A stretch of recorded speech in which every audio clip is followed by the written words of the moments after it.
don't have a chance to hear what you're telling us. All right. I'm gonna let her get situated.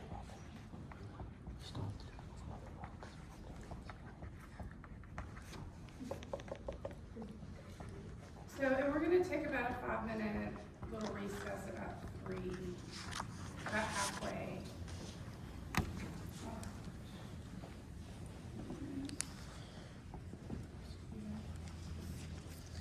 Okay, the microphone should be on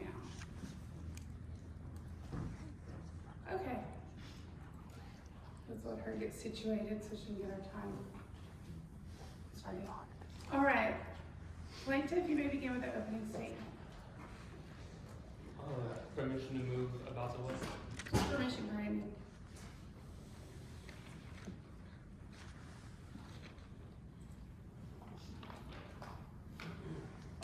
May it please the court, opposing counsel, members of the jury. My name is Shane Talkwood, and I, along with my co-counsel Kelsey West and Miles Whitmire, will be representing the plaintiff today.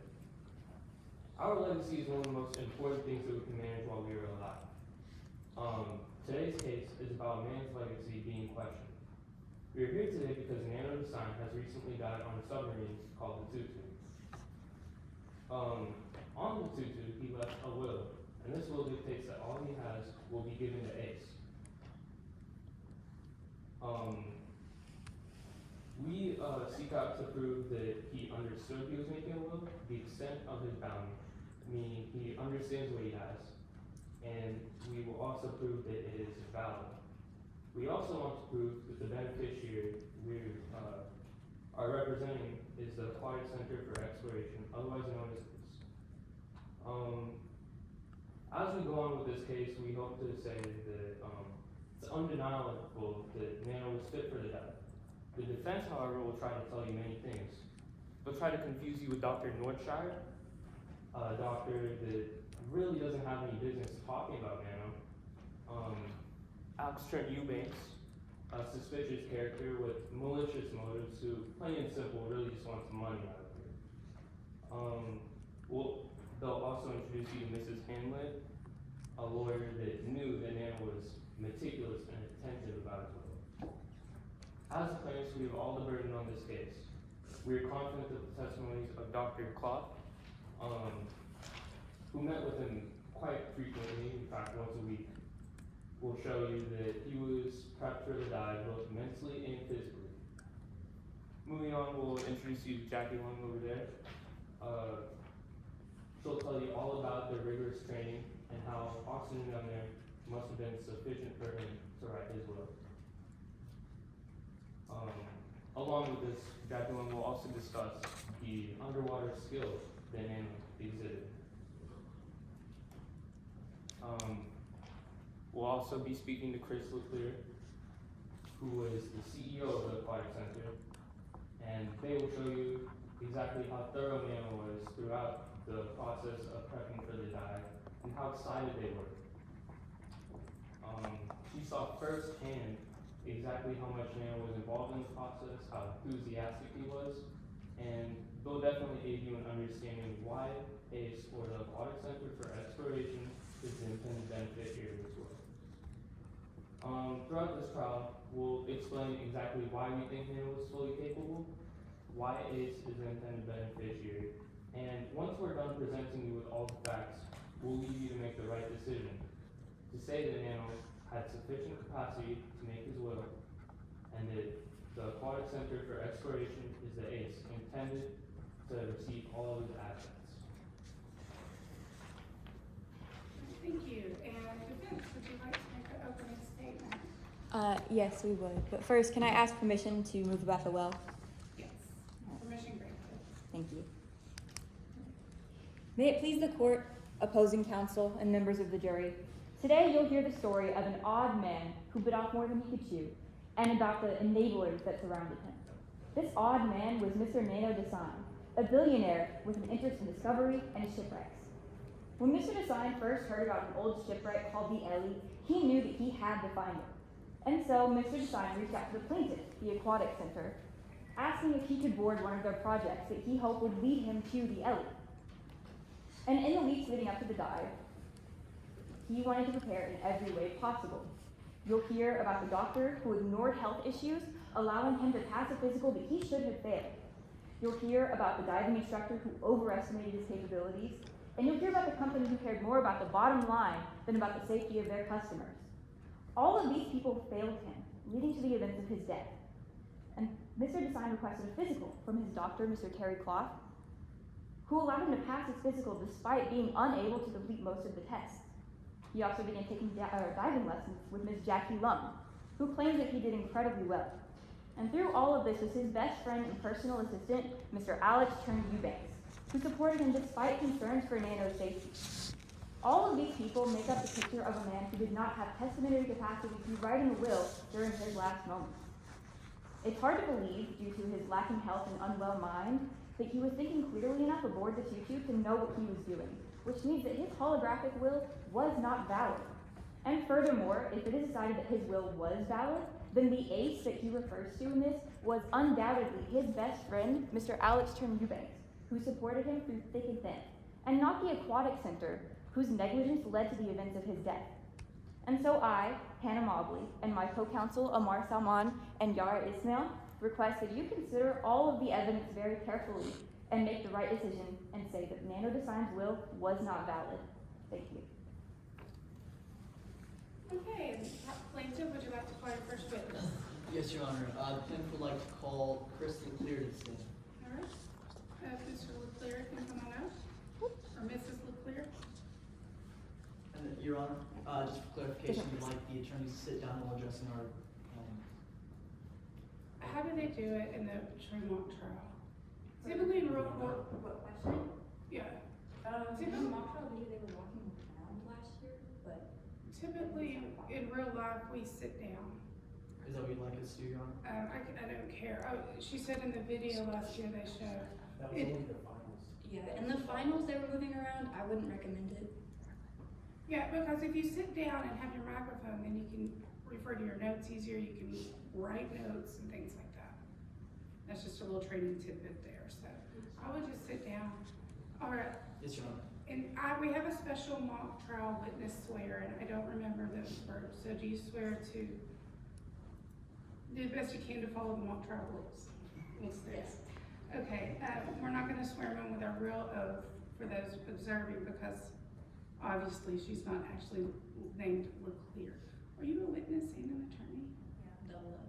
Is that at the competition too? I'm not for sure if they did it because they didn't compete with both sides, but That's right, it's allowed. That's right, okay. All right, so proceed when you're ready.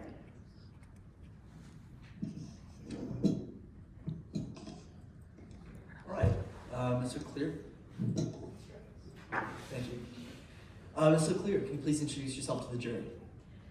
G'day mates, my name is Chris LeClaire and I'm the Chief Executive Officer and Managing Director for the Aquatic Center for Exploration. Can you please explain your education? So I graduated initially from the University of Sydney with a Master's in Business Administration, a degree in Aquatic Engineering, and I also have several qualifications in maritime operations.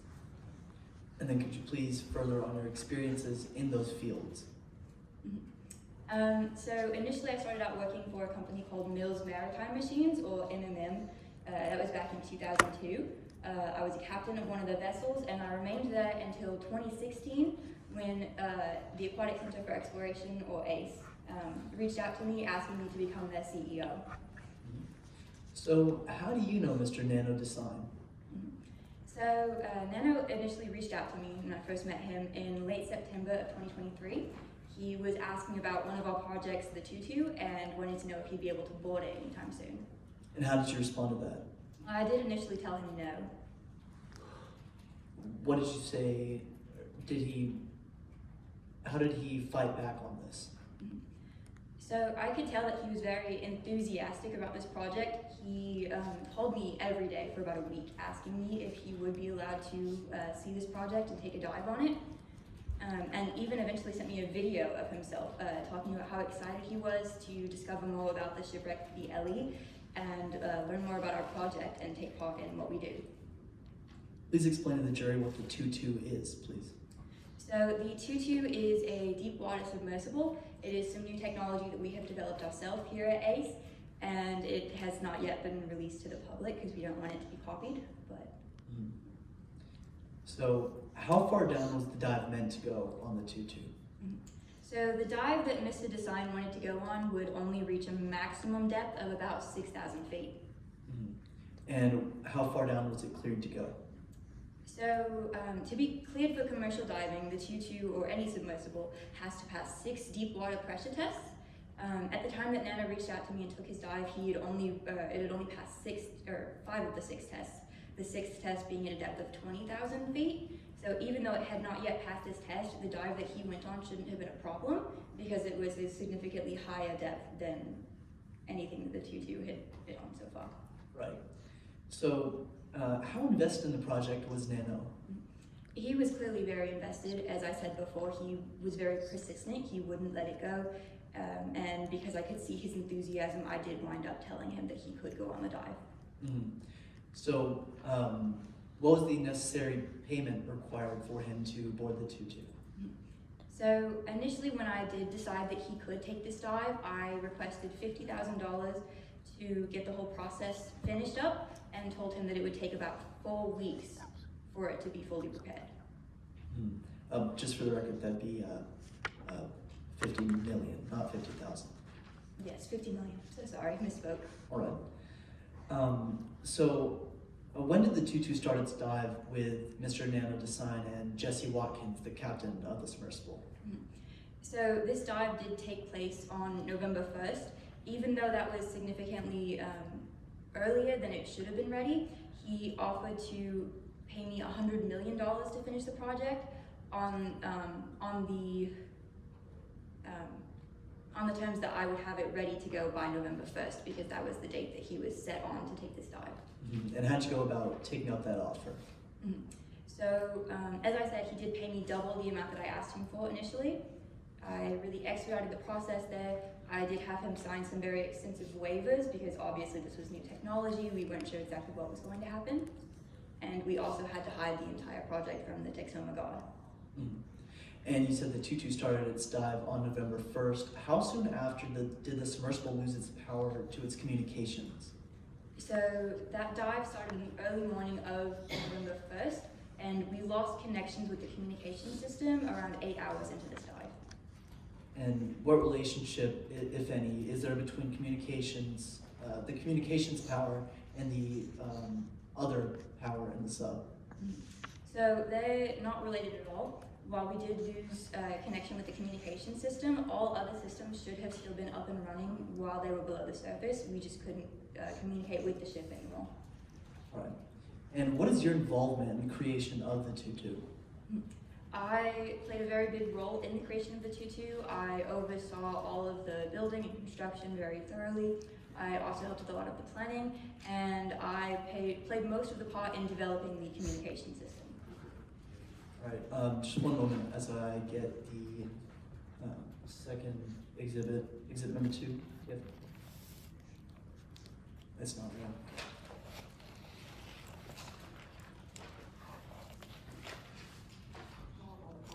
No, I give it to you. All right, Your Honor, may I approach the witness with what has been marked for identification purposes as Exhibit 2? Yes.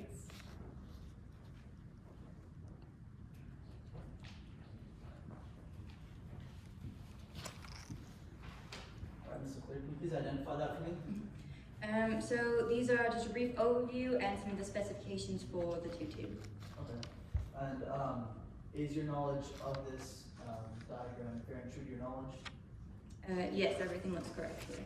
To your knowledge, has it been altered in any way? No. Okay. Your Honor, I motion to publish the exhibit to the jury. Okay, and would you like to tender it into evidence? Yes, Your Honor. Defense, have you received a copy of this exhibit? No, Your Honor. We don't have an extra copy. My apologies. We Yeah, they did come up with a copy. If you would take it over and let them review it and see if it matches a copy that they have.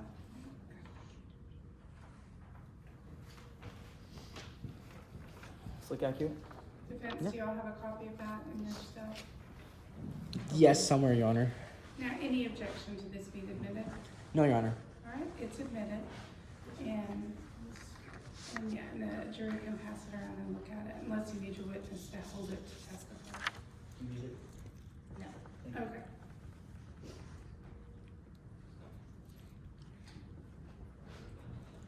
All right, Mr. Clear. How many hours of oxygen was the tutu supplied with?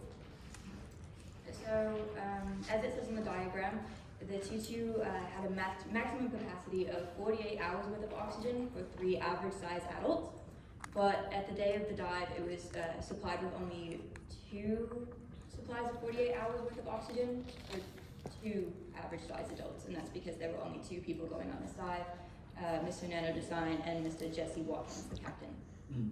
And then, just real quick, could you explain what the diagram is of the tutu? Mm-hmm. So that diagram down at the bottom, it has all the specifications for how it was built and what it could hold and all and such. And then at the top is just a picture of the side view of the submersible with just some little labels and where everything is. And based on the numbers and your expertise, what is the likelihood that Mr. Nano Design had enough oxygen to last him until November 3rd? Mm-hmm. So, supposing that Jesse and Nano had both survived down there for as long as possible, they would not have made it to November 3rd because there was not enough oxygen for the both of them to last that long. But, and I'm no expert here, but since Jesse passed away a bit early on, it is reasonable to assume that there was not as much oxygen being used, and so it is plausible that Nano could have survived past November 3rd because of the extra oxygen. And then what date did the tutu surface? It did surface, I believe, 6 days later. So that'd be November 7th. Should be. Thank you. So real quick, could you talk about the numbers that go into it? The number of hours of oxygen, I mean.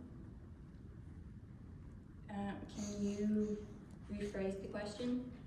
Yes. Could you describe what would allow Mr. Design to have more oxygen? Just go more in depth into that. Okay. So as I said, on the day of the dive, there were 48 hours. There were 48 hours worth of oxygen. And then 8 hours into the dive is, we believe, when Jesse passed away. So it would be 48 hours minus 8 hours worth of oxygen for the 2 of them. There's 40 hours left. And then multiply that by 2, since there was no longer 2 people on there, only 1 person left. Should have been around 80 hours for Nano to survive past those first 8 hours on the dive. Thank you. And based on your expertise in the creation of the tutu, can you define any distinct markings within the submersible? Mm-hmm. So if you look at that diagram, there is that compartment, the main space where Jesse and Nano were. Actually, it's pretty remarkable. In that compartment, the ACE logo is very big on the wall inside. It looks great. We just wanted to add that little touch to, kind of shout out our company. Absolutely. And then could you just for the jury, just define what the ACE logo kind of looks like? Mm-hmm. So it is our initials because we are the Aquatic Center for Exploration. So it says ACE, and the C has a big old arrow that comes off the top of it. All right. With that, Your Honor, my apologies. Your Honor, I pass the witness. Okay, and go ahead and question this witness. Good afternoon, Ms. LeClaire. How's your day going? Going pretty well so far. How about you? Pretty good. I'm going to be asking you a few questions. So today we'll start off with, how long have you known Nano for? It's been around a month, a little less than then. As I said, met him late on September 25th of 2023. And would you say that knowing him for a month gives you an expert opinion on how Nano acts? Objection, argumentative. Response, Your Honor? Your Honor, I'm just asking her if she believes the time frame that she knows Nano is sufficient for her to make accurate depictions of his personality and behavior. Okay, I'm gonna overrule this for now. Obviously, I don't have any degrees in psychology. I'm not a psychiatrist. But based on my time with him, I do believe that we got semi-close, and I got to have a pretty good look at his character and just how his brain works. Mm-hmm. And is it true that when Nano first approached you to board the tutu, You decided to not let him board the ship. Objection, leading question. Your Honor. To overrule that because since it's cross-examination, leading questions are allowed. Oh, my apologies. I'll restate the question. Is it true that when Nano first approached you to get on the 2-2, you declined? Yes, I did tell him no at first. Mm-hmm. And why was that? Because, as I stated before, the 2-2 had not yet passed all 6 of its deep water pressure tests. Mm-hmm. And is it true that later on you allowed him on the ship? Yes, I did. And by that time, had the submersible completed all 6 of these safety tests? No, it had not. But as I said before, the Objection, non-responsive after. Sustained. So just to be clear, is that a yes to my question? No. Yes. Okay. Is it true that the Aquatic Center designed and built the same 2-2 where Nano took his last breaths? Yes, that is true. Okay. Your Honor, may I approach the witness with what has been marked as Exhibit 3? Yes.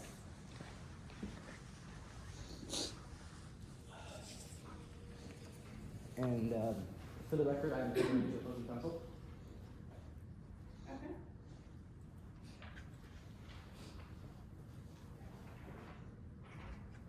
No, could you please identify the document for me? So this document is an email that I sent to Jesse Watkins, the captain of the 2-2, forwarding him the email notifying me of the deposit of $100 million into my bank account. Mm-hmm. And did you write the top portion of this email? Yes, I did. Okay. And to your knowledge, has it been altered or any way?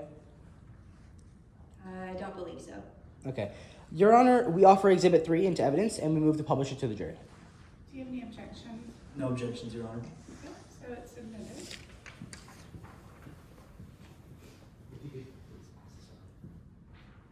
Now, could you please read out loud while the jury reads silently? The entire email? Just your portion. Okay. Says, Jesse, see below, can you even believe it? Round up our core team, our Elite 8, and set a meeting at location Bravo for a meeting. Today, 11 a.m. Recall anyone on PTO. You have to be the captain.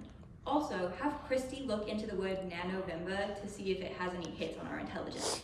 Nano called last night and was mumbling that word a few times. So let's be sure we get in on any social media or publicity around that theme. If there's money to be made, we need to make sure that we get a share. But otherwise, keep this top secret. Even the Navy cannot find out about this. Talk soon, Chris the Clip. Mm-hmm. And just to be clear, is it true that you said right now, and I quote, if there's money to be made, we need to make sure we get a share? Yes, I did write that. Okay. And is it true that the we that you referred to in this email is the Aquatic Center? Yes. Okay. Now, moving on, is it true that you said, and I quote, Nano called last night and was mumbling that word a few times, dash, so let's be sure we get in on any social media or publicity around that theme? Yes. Okay. So, is it true that you wanted social media and publicity around Nano's dive? No. Then could you please elaborate on what you meant by, let's be sure that we get in on any social media or publicity around that theme? No, I can't answer that question today. Sorry, why would that be the case? Because that's not explained in my fact statement. Okay.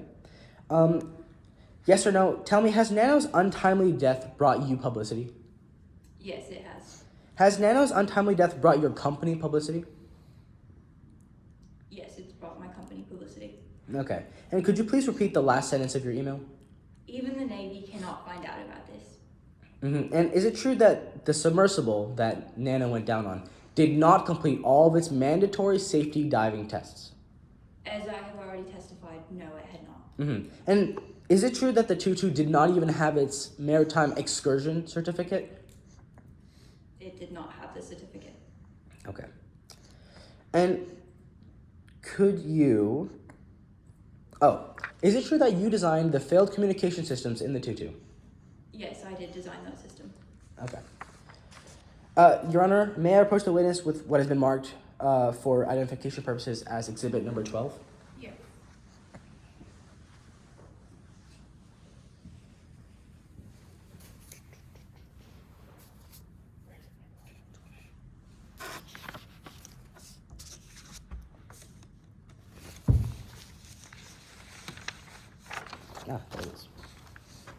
For reference,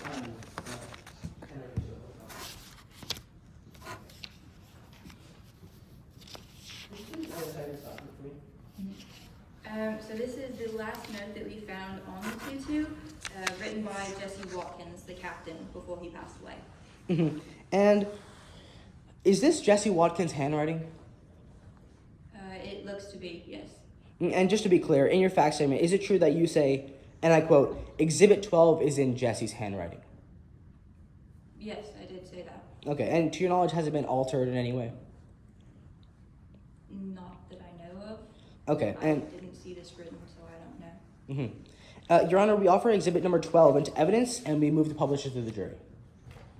And has plaintiff, have y'all reviewed that? Yes, Your Honor. We would just ask the relevance, So objection for relevance. objection relevance, Your Honor. Your Honor, this note written by Jesse Watkins reference his wife. However, he spells his wife's name wrong, which is very odd, which ties back into the fact. Instead of telling me what the exhibit says, how is this exhibit help the jury determine the outcome of the case? This exhibit will give the jury a rough idea of the mental state of Jesse Watkins while he was aboard the tutu, which in turn directly affects the mental state of Nano Design, his Your Honor, may I crewmate. respond? Mm-hmm. Due to the fact that they're two different people, I don't understand how Jesse Watkins' mental state relates to Nano's, especially 8 hours into the dive. And I'm gonna sustain that objection. So it's not admitted at this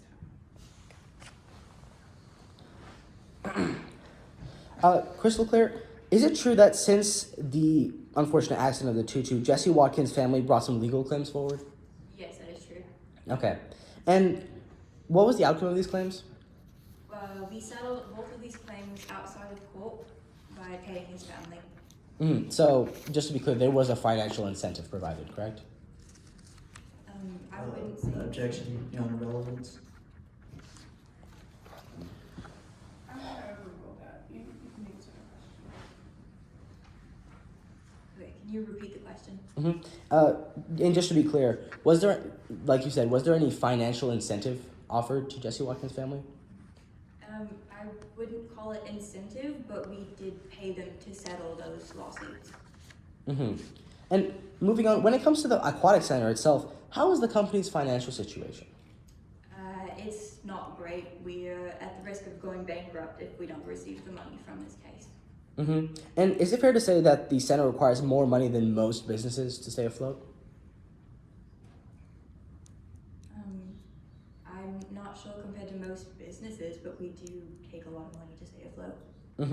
And could you please tell me how much of a cash deficit the aquatic center is running on at the moment? So at this time, we are currently running at a deficit of $6.7 million a month. So it's not great. And is it true that you've stated in your fact statement that the aquatic center would go bankrupt without the money from this trial? Yes, I did already say that. And do you understand the amount of money that your company stands to earn here today? Yes, I do. Okay. Your Honor, we would like to pass the witness. Okay, any redirect? Yes, Your Honor. So, sorry about that. Mr. Clear, and I understand you just talked about the publicity you faced. On that, what type of publicity have you faced? So, well, obviously Nana was a very well-known figure, and so his death has stood up a lot of media attention. We've also experienced, the lawsuits from Jesse's family regarding his death. And then, just one last time, could you please, could you explain the, actually, Your Honor, I'll pass the witness. Any recalls? No, Your Honor. Okay, so you may be excused from the witness stand. Are those admitted, if they're admitted exhibits, usually, or is that just a copy? There it is, okay. Okay, and here's the exhibit 12. If you would like your copy of that, I'm gonna let you take it over to them, thank you. All right, plaintiff, do you have a next witness? The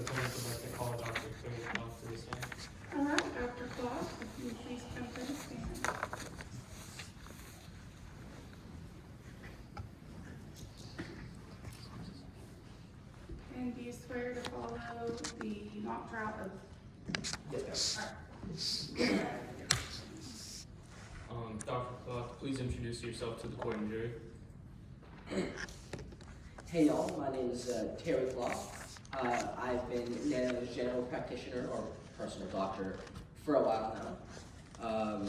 I have graduated from Granada Medical School, and yeah, I love being Nano's personal doctor. What, if any, experience do you have within the medical field? Well, after I graduated from Granada Medical School, I did an internship at the Sea Shoals Academy. It went really well. However, I decided to move on from there, and I got a job as a general practitioner at a local clinic that was going around. And it was safe to say that I did well at that job. I examined numerous patients. Could you tell us how you met Nano? Well, me and Nano have been high school buddies for a while. However, sometime after high school, we kind of drifted away. But we kind of rekindled at our high school reunion, where I told him how I wasn't the biggest fan of my job, where he offered me the job of being his personal physician. So, how would you describe Nano? Nano was a little weird, but you know, he had spirit. He was great. He was fun to be around. He was very smart. Honestly, I would consider him to be a genius. But he always had a general distrust of the medical field. But I guess when he spoke to me and him kind of had this bond where he hired me to be his general practitioner. What did your responsibilities consist of as a general practitioner? Well, once a week, me and him would meet and we would do all sorts of exams. We would do the MMSE, which is the mental state exam, to check his cognitive ability. We would also perform physicals before some of his trips that he would go on. And then general checkups here and there as well. Could you describe the people surrounding Nano during his checkups?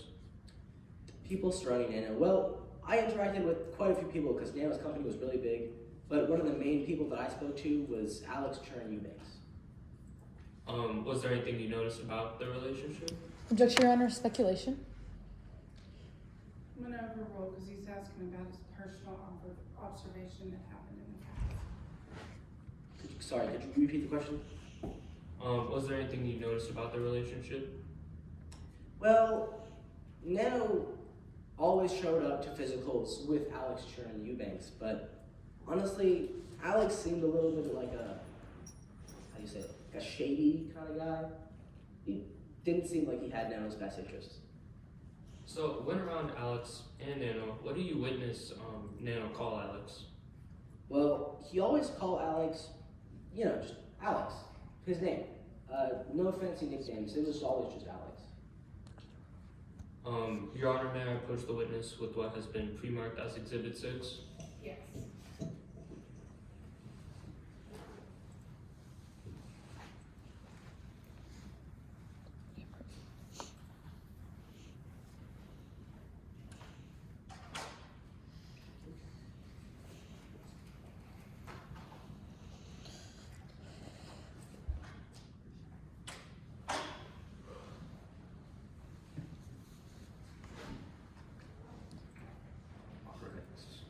Dr. Clark, do you recognize Exhibit 6? Yes. Could you please identify it for us? This is my examination notes for Nano to sign when I performed his last physical before the unfortunate accident. To your knowledge, has this exhibit been altered in any way? No, it's still in my bad handwriting, so. Do you think these notes will aid the jury in understanding your testimony today? Oh, definitely. Your Honor, I'd like to request to tender and publish Exhibit 6 to the jury. Have you received a copy of it, defense? He tendered it to us, but we have not received a copy. He showed it to us. Yeah, do you wanna, we have one here. But y'all have a copy? Yes, of yes. it, yes. so Do you wanna- Do you have any objections? No, Your Honor. No, Okay. do you want to give one to the jury? Yeah. And I so think we have all then the copies. exhibit admitted into evidence and then published. Published. Three.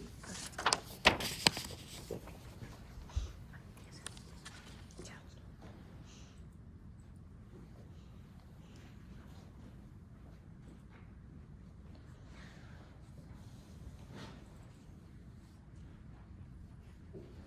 Dr. Clock, would you please provide a brief overview of this physical? Well, I started off with just checking his height, his heart rate, the basic stuff like that. And then I moved on to checking his head, neck, eyes, abdomen, just kind of like a physical, the way that it's usually performed, just to make sure that he was in, tip-top shape. And then we ended off with a stress ECG, which kind of consists of running on a treadmill to see how your heart pumps. Moving on, can you tell us about some of the cognition tests you would perform regularly during these physicals? I would perform the MMSE exams. They, like I said earlier, kind of judge the person's mental state. And I perform these pretty regularly with them. So how did Nano perform on these cognitive tests that you personally observed?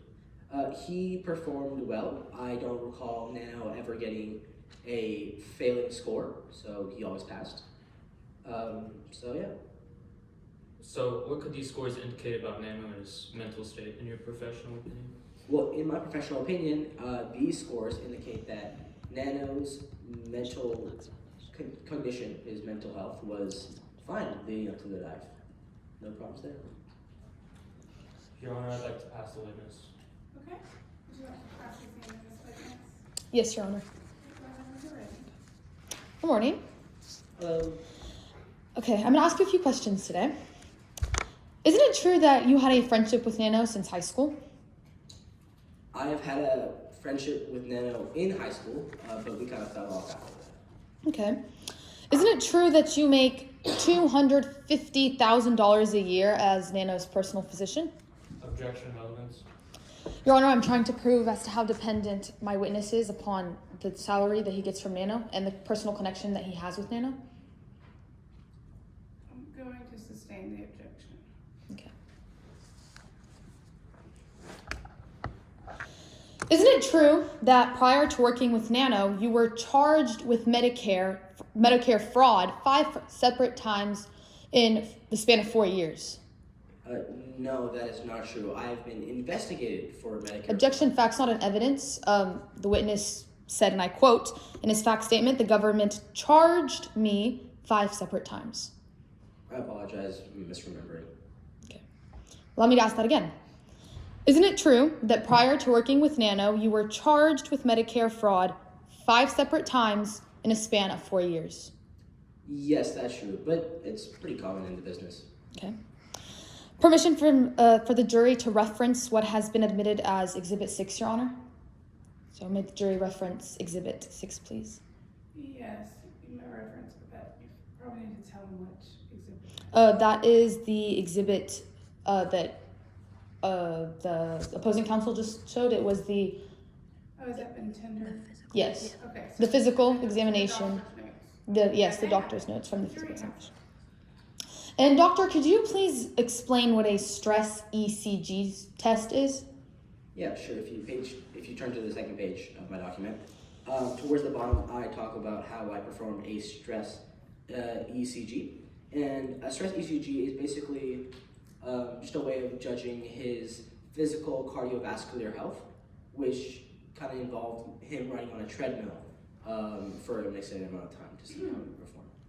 And isn't it true that Nano did not complete this test after falling off of the treadmill? Yes, that is true. It was incredibly embarrassing for him. Mm-hmm. Isn't this true that would put him in the poor category, yet you decided not to do so? Yeah, it was an unfortunate accident. He got tangled up with the wires. It wasn't really his fault. Okay. Isn't it true that you were not aware that Nano was going on an underwater submersible upon performing this physical? No, he told me that he was going to do a scuba dive, but yeah. So you were doing the physical on the awareness that he was going for a scuba dive? Yes. Okay.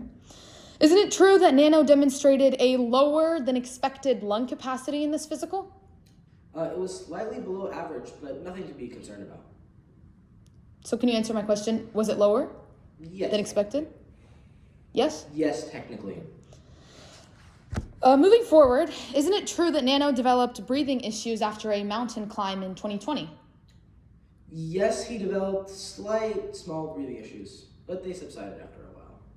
And you were aware of these issues, yet allowed him to pass the physical exam, correct? Yes. Okay. Isn't it true that forgetting information you once knew well is a sign of dementia? It technically is, yes. And isn't it true that falling or having balance problems is also a sign of dementia? Yes, technically. And isn't it true that, or would you testify that Nano demonstrated these signs? In my professional, overview, yes, he did technically, show these signs. However, if that was dementia, then we would all have dementia, honestly. Isn't it true that CT scans are the most common brain scans used to diagnose dementia?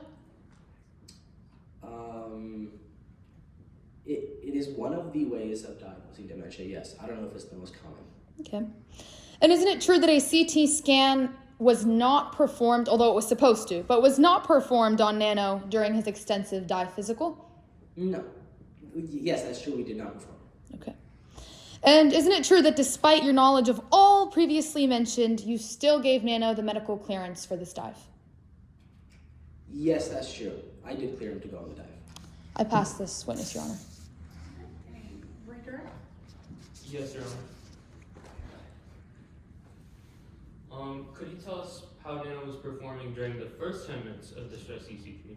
Well, in the first 10 minutes of the stress ECG test, which is the treadmill, he was performing very well, perfectly fine.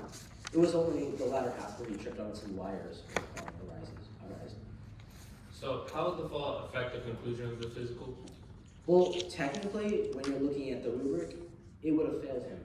But it honestly wasn't his fault. It was some of the wires that were in his way. So I passed him anyway. Was there anything else that was concerning during his physical?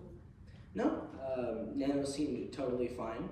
He seemed like he was in the right state of mind and in the right physical condition to go on the dive. So I cleared him. Your Honor, I'd like to pass the witness. Okay. Any read across? No, Your Honor. No, thank you, Your Honor. All right, you may be excused. All right, and plaintiff, do you have any additional witnesses? Yes, Your Honor. The plaintiff would like to call Jackie Lung to the stand. All right, Jackie Lund, come on up.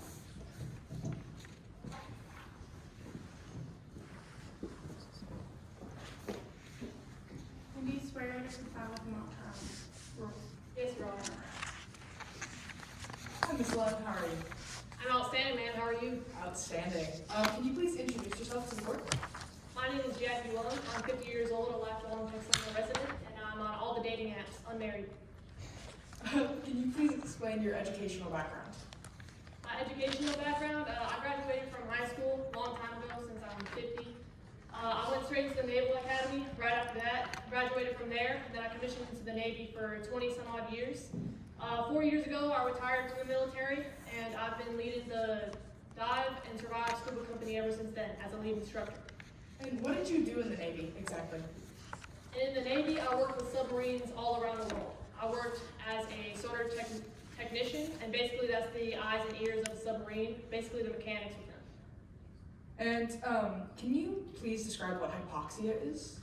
Hypoxia is basically when your muscles run out of oxygen and you lose function within your everyday activities with pretty much anything. And can you elaborate on your experience with hypoxia? I did, in fact, have an experience with hypoxia in my time in the Navy. What basically happened is I was tasked with going underwater and being in full stealth gear and going to the enemy warship and going to the stern and putting explosives on the back of it. And I did that perfectly fine, but then the explosives blew up and I woke up in a military hospital. I was legally dead for 2 minutes and I was out of oxygen for 5. So I was in a hypoxic state. And so how do you know Nano? How are you related to this case? I know Nano because he's one of my rich old clients in the Dive and Survive Scuba Company that I give IHT training to. And can you please explain what IHT is? IHT training is intermittent hypoxic training. Basically what it does is just trains all the rich folks who come to my Dive and Survive Scuba Company on how to survive with hypoxic environments. We give them a limited supply of oxygen and expect them to achieve the same results if they didn't have that limited supply of oxygen. And we keep going with that same process until they get better. And when Nano came to these trainings, who, if anyone, did he bring? He brought his assistant or his secretary, I don't really know, Alex Chern Eubanks. And how was Alex referred to? He was referred to as Alex in the times he was there. Gotcha. And going back on the training, when did this training start? The training started on October 4th of 2023. What training did you give Nano exactly?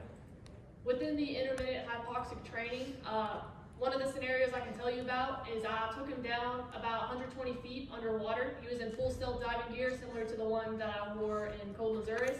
It's meant to weigh him down. It's completely dark.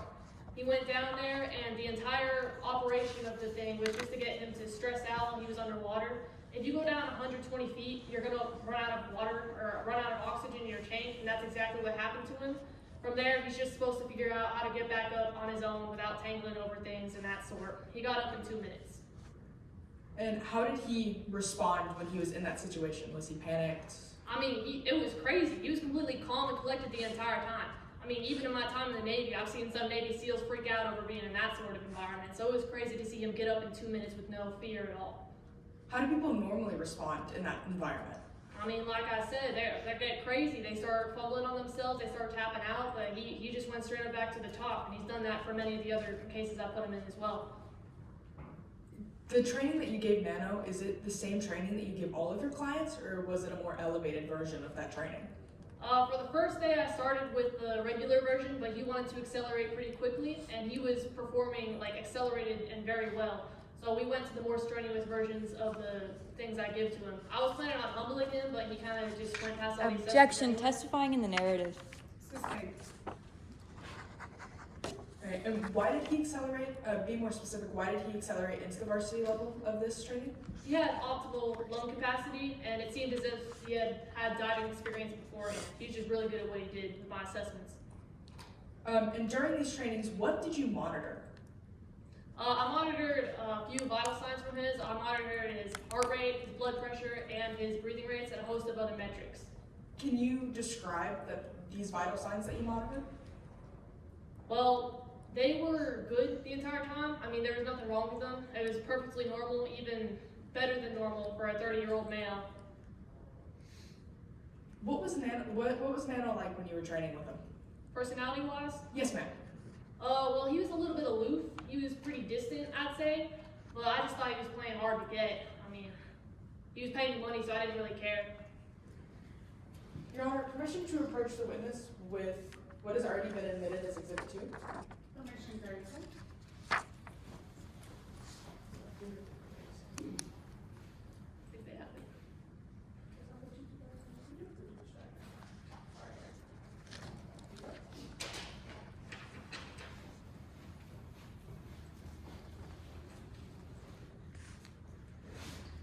Alright, and based off that diagram, what experience do you have with submersibles similar to the diagram that you have at this moment? Well, like I said, I've been on submersibles very similar with the Navy submarines. I've seen a lot of blueprints similar to this. Gotcha. And what did you find while examining the oxygen supply of that specific diagram? Just like that other guy said, it gives 48 hours. Right, and based off of your experience, how long could the oxygen supply on the 2-2 last with both of the trained individuals in there? Since both of them were trained with being able to be through hypoxic training, it is my experience level, my professional opinion that they could have lasted 70 hours, if not more, rather than the 48 that was described. Gotcha. Your Honor, I pass the witness. Go ahead. Is it true that you trained Nano Design? Well, good afternoon to you as well, ma'am, and yes, Isn't it true that Nano forgot your name multiple times while training with you? only twice, ma'am. So that is multiple times, correct? Yes, ma'am. So is it reasonable to then say that Nano had trouble remembering things sometimes? Objection, speculation.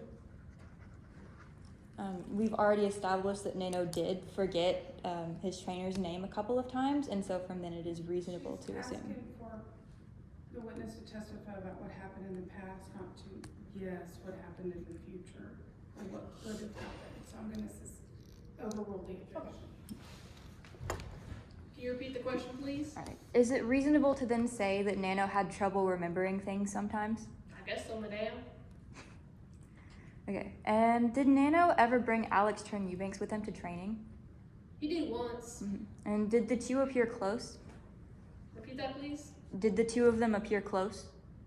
I mean, like I said, he just seemed like a secretary to him. I didn't really notice anything. I was more focused on getting the trainings ready. All right.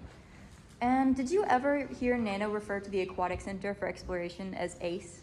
No, ma'am, I did not. All right. Now, moving on. Is it true that you experienced hypoxic death during your time in the Navy? Yes, ma'am. And is it true that you claim to have maintained perfect mental clarity in the moments leading up to your death? Yes, ma'am, I did. All right. But isn't it also true that you claim from your testimony that you don't remember any of the events from after the explosion leading up to your death? After the explosion, yes, ma'am. All right. So how then did you manage to maintain perfect mental clarity during those moments if you also claim to not be able to remember anything from those moments? Because my mental clarity was perfect before the explosives went off. I'm not asking about before the explosions. I'm asking about after the explosion, when you already testified that you could not remember anything. I had no mental clarity after the explosives. I was dead. So did you lie on the stand in your previous testimony? No, ma'am. I was talking about before the explosives went off. But what I asked you before was whether or not you maintained mental clarity after the explosion in those moments leading up to your death. After the explosion, I was dead, ma'am. There was no moments after the explosion where I was not dead. All right. So how much did Nano pay you for the training that you gave to him? It was $300,000 up front for the trainings themselves, and then he himself paid $2,500 for the facility per day that we were training at.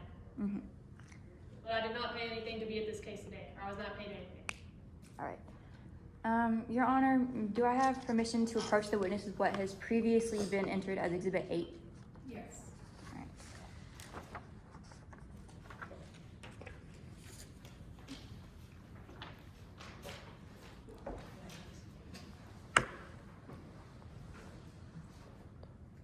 Thank you Do you for recognize that document? yes, ma'am, I do. Can you tell us what that document is, briefly? It's a text conversation between me and Sidley Jung. And did you write the text messages that have your name addressed to them? I did. All right. And does everything on this document appear fair and true to your knowledge? Yes. All right. Your Honor, at this time, I would like to enter this into evidence and publish it to the jury. All right, have you, plaintiff, I'm sorry, when you approached, was it already admitted? Or we need to admit it now? We need to admit it. Yes. Okay, so do you have a copy of this? Yes. And do you have any objection? No, Your Honor. Okay, so it's admitted to evidence, and you're welcome to publish to the jury.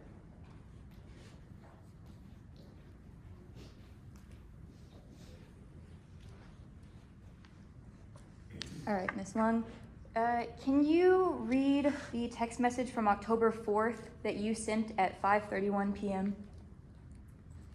Yes, ma'am. So about Nano, he's a beast in the water. I think he could pass the actual Navy SEAL training. Not joking. He'd probably get punched in the face 10 minutes in though. Got no personality or communication skills. Very off-putting. More than just a minor personality disorder, if you ask me. Wouldn't want him flying my plane, right? All right, and then can you also read for us the message you sent on October 7th at 4:55 p.m.? Nano is a freaking machine. I think he's immune to the fear of dying. I have to watch him so close because I'm afraid he'll push himself past death. Forgot my name today, too. So is it true that you described Nano as having no personality or communication skills? Yes. And that you were also afraid that he would put himself in danger and risk death during his training?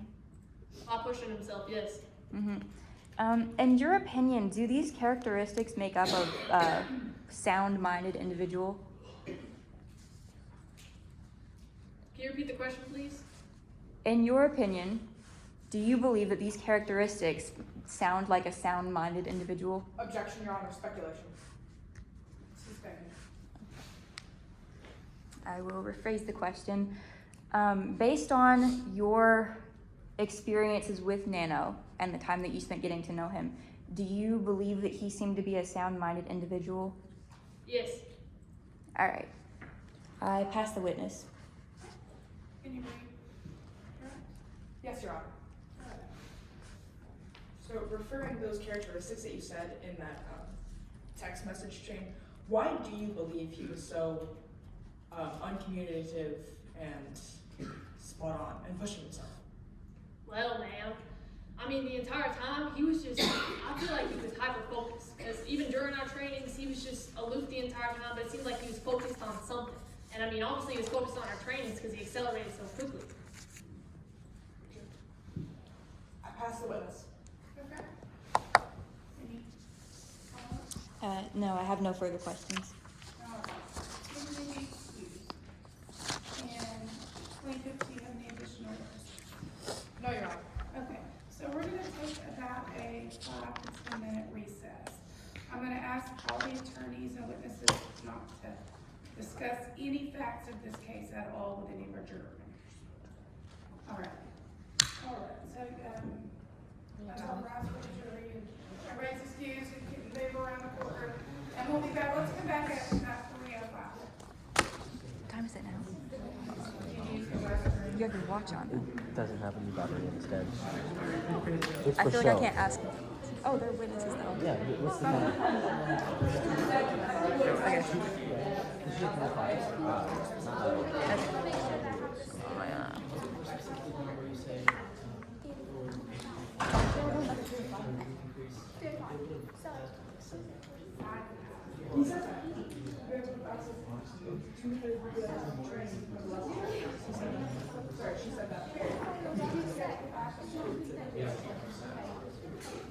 Man, Yara, you did so good. Really? That was awesome. Thank you so much. You did so good. No, I would have been intimidated if I was on the other side. Valid. Y'all are top notch. In your opening statement, it's like so bad. Like I just it's like so like. Thank you. I appreciate it. I've had to work on it, definitely. Like Watching Harry Potter. they were so like shocked. Because like I used to be like really good at the this one, but now I just sound very artificial and I'm just like shifted. But you know. I watched a lot of videos of like Australian like newscasting. Oh, news Because I feel like how because everyone in that yes, it's like everyone in that series is just very white and British. They're out, Yeah. you know. I just had to work on making mine higher pitch because I could do the accent to begin with, but Amar was like, "You sound like a middle-aged man when you do I've that." just been It was way too trying deep. to talk. When you started doing your Australian accent, I heard it. you go, oh crap.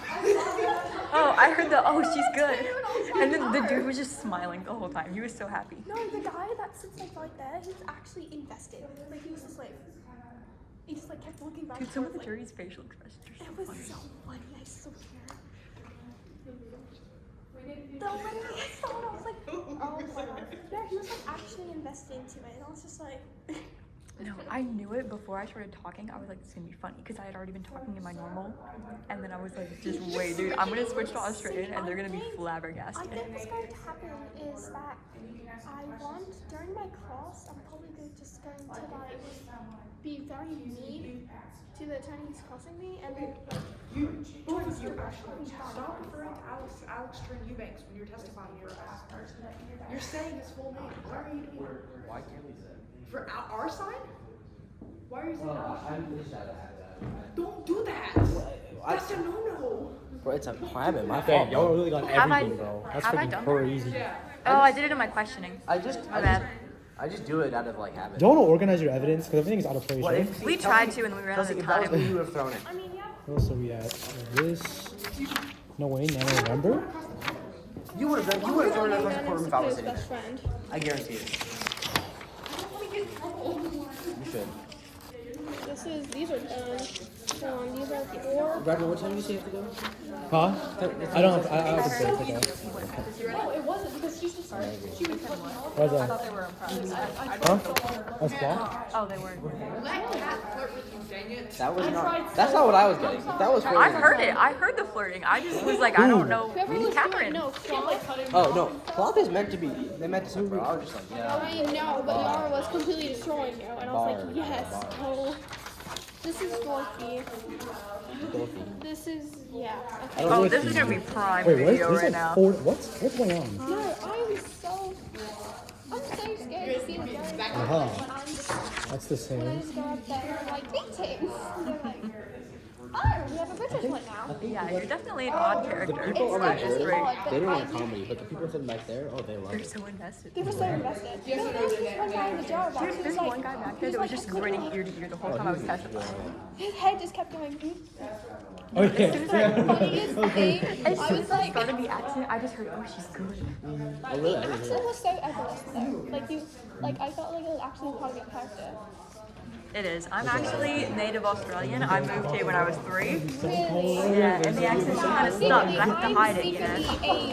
I'm secretly pretending to be a mother. You're not even gonna give yourself powers. Everyone's doing a lot better this round than last round. Oh yeah, I had to Way really better. redeem myself for the last one. So I wanted you to know. I added what you said. I was gonna say something. Yeah. Dude, I was shaking you object- oh, uncontrollably. I could not stop. You were like, yeah, but if that was the case, then everyone was like, you don't have dementia. I was fighting Yeah, I demons thought up you there were gonna holding my object to that, 'cause paper he was during like- the It opening. was like he was like, if that was the case, everyone would have a. I was really expecting What I that. Should be like, object? Speculation? no, just say objection. Narrative. Objection. Ask Mars for is narrative. getting What calls for objection. Calls narrative. for narrative? Objection. Yeah, that's what I said. Objection? I'm so excited. Hey Amar, can you please explain to me what ejaculation is? How about injecture? From your I think we need to hear that one How too. would Nano suppose the breathing to Whoa. breathe him throughout the day? If they catch it, Blood demon. no. What are you saying for that? Oh, y'all are gonna be on camera saying that just now. Chelsea just, wow. No, put it on YouTube. Post it for everybody. We're gonna go to finals. We show them how we got there. Okay guys, this is where we came from. It would actually increase his breathing. We pulled it together after our first run through today. I'm confused. Yeah, no, we really got. Everyone got good at it. Basically, just pass it. I should say whatever I want. Okay. Yeah, pretty much. His entire history is I'm so ready for the one question where I just get to be really shady. You do What? like a story. like a story. Like I'm just looking Dang. for which one is it again? When I ask you All offenses. from your expertise, how difficult would it be for a He doctor got to me to bring up a lot of recognize really important stuff in case. Like this time, bringing Well, up I was saying Miles good. Unless you're a mediocre I was doctor. saying Bradley, his character. even a mediocre doctor could, unless you're on a below average. Alright, guys. I organized a lot of stuff for y'all. Thank you. You're welcome. what is I said, Tell me I'm not the greatest. dang. I'm so tired. you might get rejected for being argumentative, but yeah. I'm trying to be argumentative because it's very easy to Amar. Now I'm good. I just lost, guys. I lost our cake first. No! Then I'm just going Hey, please be aware that that is recording. No. How do you have storage for that? Like my phone could never. No, literally, how this one happened. Previous round. Whoa. I saw that. I was with a really Is that me? Oh my gosh, it's me. so talented. How outlined your collarbones are. They're like Hold on, let me see. Bradman. Let me see. Oh, very nice. Show it to the camera. Is that him? Can I take a picture? Who's on? Oh, that's you.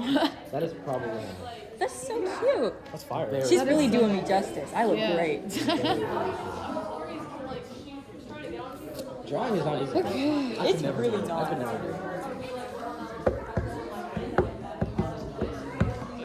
I'm actually so tired. Dude, I feel so much better after the last one.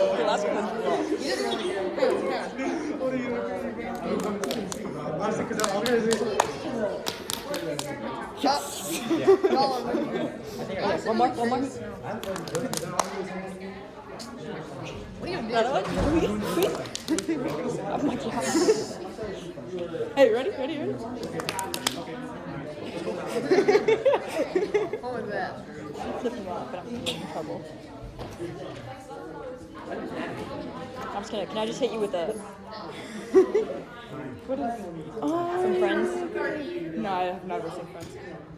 Okay, It's we still need Ross to, and- when are Ross we and watching the Lana. Trial movies? Oh my gosh, we have to. When? Tell me a day.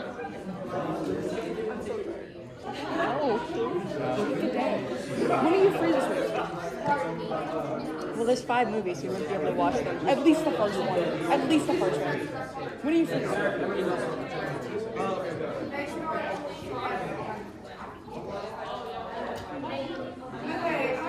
Thursday, maybe. Are you free Saturday? I have a game Saturday night. I have a game Friday night and Saturday night and Sunday night. I'm gonna have volleyball coming out of my ears. When's your game Saturday? Coming out of her ears. I think like 6 or 7. Where's your game Saturday? Oh, Chelsea Plano. is stalking you. Do you rest your case? Oh, are we going? Okay. What? She said, "Are we going?" That's great. Huh? Kelsey was like, "Are we going?"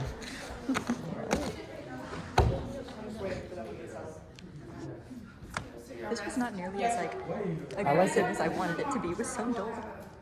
I was trying to use it to check these out, and I can barely see it. I felt so. Also, this does not.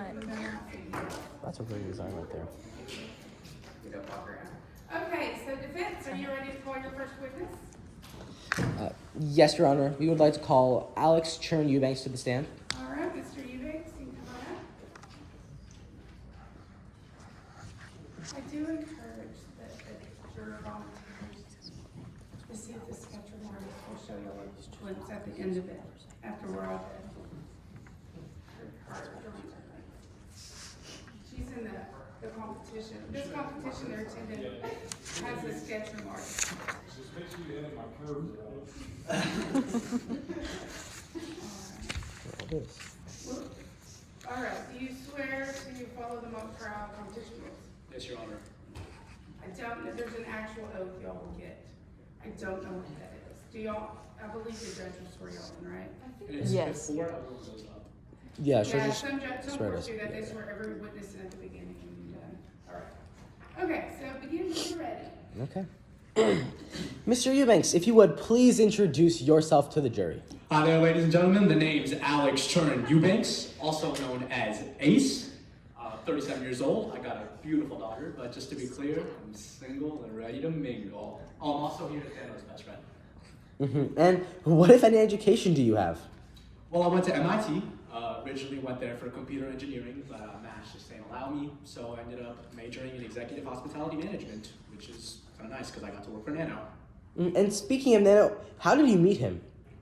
Well, I met him at MIT my freshman year. He was my dorm roommate, or as I would like to call him, my dormie. And for how long did you know Nano? See, I met Nano around 2010, so it's been about 13 years now or so. And how was your time with Nano as your roommate?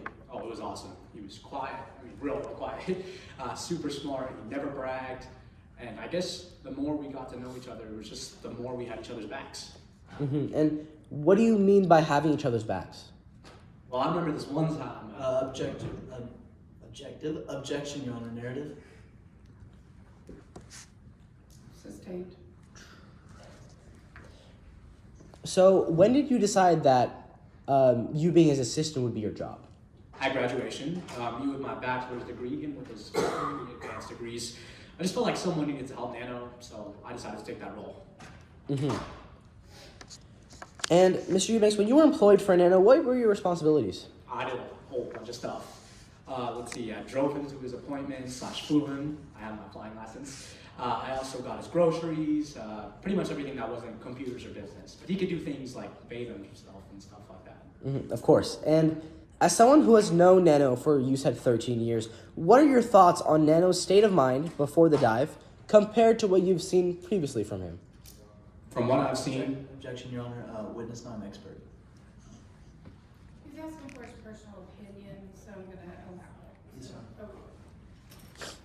You re-ask the question, please. Of course. And as someone who has known Nano for, you said, 13 years, what are your thoughts on Nano's state of mind before the dive compared to what you've seen previously? So from what I've definitely noticed, from being his friend for so long, I could tell that he was just on a great mental decline before leading up to the dive. Mm-hmm. And what leads you to that opinion? Well, there was a great multitude of things, but I think I can agree that it starts on September 15th. Mm-hmm. And could you tell me more about what happened on September 15th? Absolutely can. So that night, we actually ended up having to go meet with some insurance broker who sold life insurance, and that's also where Nano found out about the sinking of the Ellie. And from there, let's just say that things got real crazy. Okay, and why is the sinking of the Ellie important to this case? Well, that's pretty much where all of his weird changes started happening. I mean, from the drive back, he started rambling a whole lot about the Ellie, which was super weird for someone who had a fear of the oceans. But what was really weird was when we got back. When you got back to where?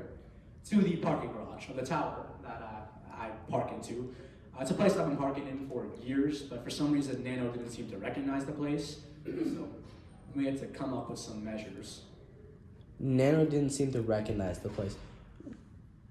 When you say Nano didn't seem to recognize the place, what do you mean by that? So I tried explaining to him 3 times that we were at the parking garage where we have always been parking, but he didn't seem to believe me. So I drove around for about an hour, and I guess for that night, it was completely okay. Did Nano do anything when you told him that that this is his home that surprised you? Objection, Your Honor. Leading question. Your Honor, I'll rephrase. Could you tell me about if there was any instance of Nano acting out when you told him that when he was at his home? Yeah, so I remember a huge thing was, when he had to go on a mountain climb a while back, and that was really weird. Mm-hmm. And if there were any, can you tell me about any instances where Nano did something that he had never really done before? Yeah, so. Objection, Your Honor. Vague question. Do you have any response? Your Honor, the witness understands what this question means, and I think I have phrased it in a way where it's recorded to a specific event. I'm just asking for him to give me the example, so I'm going to overrule the objection. Yes, Your Honor. Could you ask the question again? I apologize. Yeah, of course. If any, were there any instances after that day where Nano did something he hadn't really done before? Right.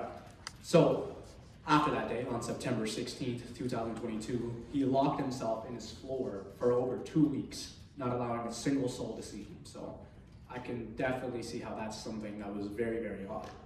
And had Nano ever done that before? No. The first time I've ever seen he's ever had this behavior. Mm-hmm. Now, when it comes to, we have previously heard Cloth's testimony. Were you, what do you know about the physical that Cloth was referencing? So on October 2nd, Nano had ended up calling Cloth to schedule an appointment, which was super weird because I'm supposed to be doing that as his assistant. But I ended up going to the physical anyways, and yeah, that's where stuff got weird. Mm-hmm. And what of note happened at the physical? So, Nano was doing his physical fitness and everything was fine up until cardio where he had a great big fall. Mm-hmm. And what was the outcome of the physical? Well, you'd expect for him to fail, but Cloths just passed it anyways. Mm-hmm. And you said earlier that you had been present for all of Nano's previous physicals. Could you tell us about a time, or at least why he had physicals in the past? So he was someone that likes to be active. I remember this one time he wanted to go on a mountain climb. So yeah, that didn't work out too well though. Was there anything what of note happened on this mountain climb? So, I didn't go, but what happened was after he came back, he had serious breathing issues. I mean, he was on an oxygen tank for like a week, but that's not even considering his mental health issues now. Mm-hmm. And earlier you said that there were multiple things that concerned you as a friend. Could you elaborate on some of them? Yeah. So as someone that was his best friend for so many years, I could clearly tell that Nano was just being in a depressed / manic state compared to what I've seen in all of my years of knowing him. Mm-hmm. And what, if anything, did Cloth do about this? Well, that's just the thing. It seemed to me as if Cloth just completely overlooked his mental health issues. Mm-hmm. Okay, and to round us all off, could you please tell me what happened the day of the dive? Right. So the day of the dive, October 30th, I remember what happened was Nano asked me to go and drop him off to the dive, and I went up and dropped him off there, and that's where I let my emotions get the best of me. And what do you mean by that? I mean, he was so excited he nearly jumped into the submersible. So I lost my cool, and I started yelling at him, and that's, yeah. What did you yell at him? I just felt like he was making such a dumb mistake, for going on a dive where he didn't know much about. Objection. Narrative. Could you please continue? Yeah, I just felt like, he was making such a dumb mistake for going on a dive that he had never been on before. But he ended up calling me Brutus, which means traitor in the Roman times, and that was it. Mm-hmm. And how did you feel about that? It felt terrible. I went back to my limo and I started crying my eyes out because that was the last conversation he would ever have. I'm sorry for your loss, but Your Honor, we would like to pass the witness. Okay. Go ahead. All right, good afternoon, Ms. Eubanks. To start off, do you have a degree in psychology? No, sir, I have a degree in executive hospitality management. And do you have any professional experience in evaluating someone's mental state? No, not at all.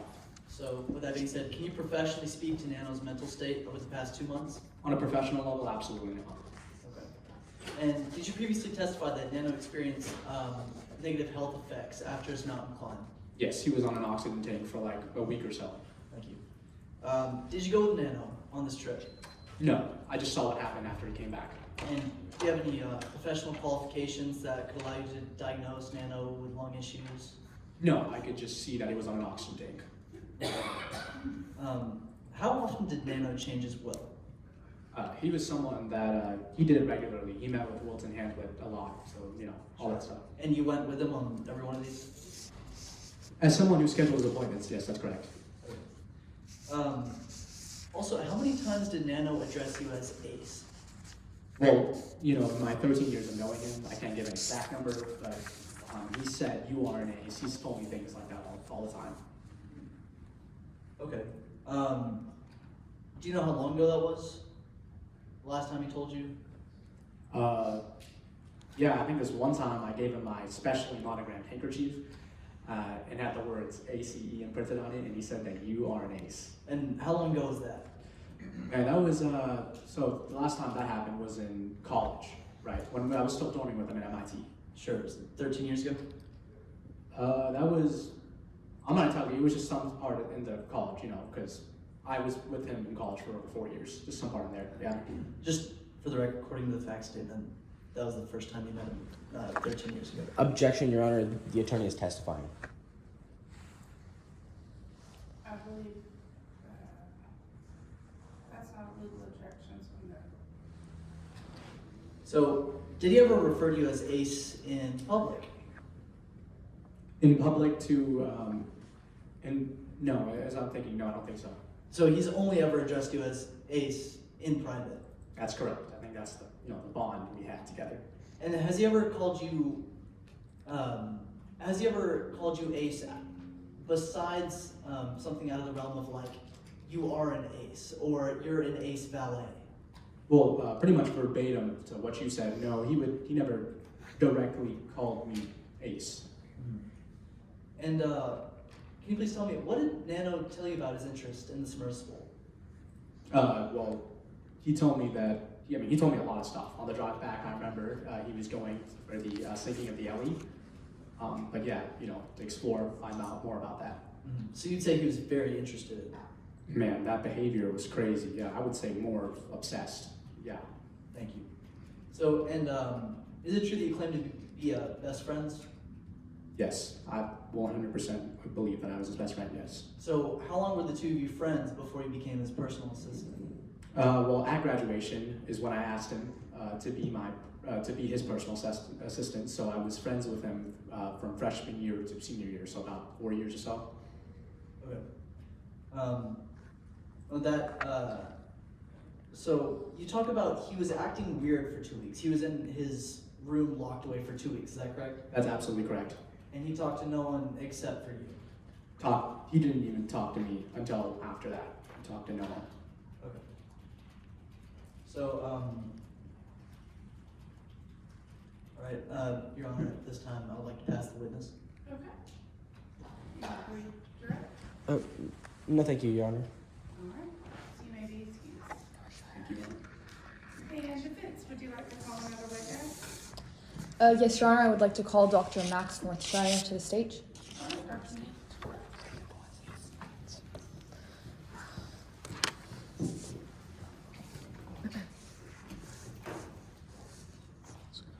Alright. We're gonna do it right this time. Do you promise that the testimony you are about to give will faithfully and truthfully conform to the facts and rules of the mock trial competition? Yes.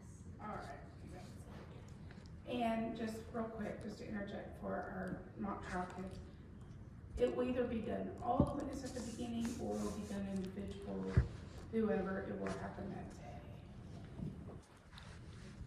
Okay. Yeah, you'll be fine. Okay. Good afternoon. Good afternoon. Afternoon. May you please introduce yourself to us? Alright. Greetings, my name is Dr. Max Northshire. I'm an expert in cognitive neuroscience, in biological processes and aspects underlying human cognition, as well as a forensic handwriting analysis expert when it comes to determining a patient's state of mind. Plentiful. Can you please inform us of your educational background? Yes, I graduated from Yale University in triple majors, psychology, neuroscience, and forensics. And then 4 years later, I pursued a PhD from Harvard University in cognitive neuroscience. And how is it that you became involved in this case? I was initially hired by Alex Chen Eubanks, Nano's best friend, to examine the contents of the red notebook. And according to your professional analysis, whose handwriting was found in the red notebook? The writing in the notebook was very easily to be identified as Nano's. And what can you say about the writing style as it progresses through the notebook? That it just gradually got worse and worse. Okay. Permission to approach what has been pre-admitted as Exhibit 1G, Your Honor? Permission, ma'am. And if you have 2 copies, you may go ahead and publish. Yes.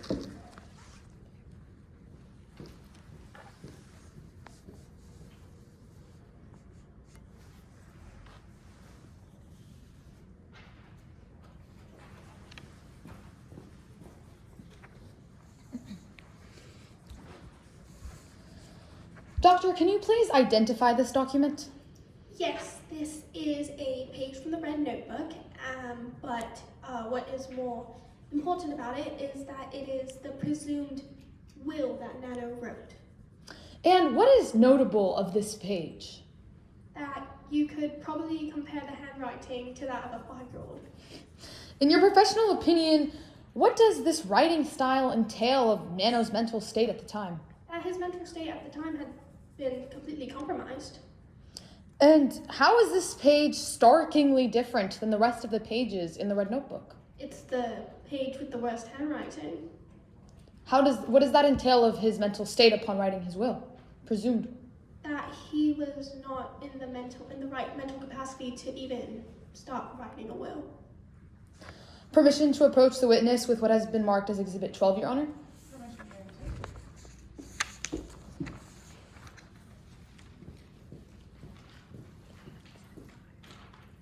Doctor, do you recognize this document? Yes, I do. And can you tell us what this document is? Yes, it is a page not written by Nano, but it was actually written by the captain of the ship, Jesse Watkins. It is a letter to most likely his wife. Does everything on this paper appear fair and true to your knowledge? Yes, it seems fair. Your Honor, I would like to tender this paper into evidence, this exhibit into evidence and publish it to the jury. Okay, and have you received a copy of this?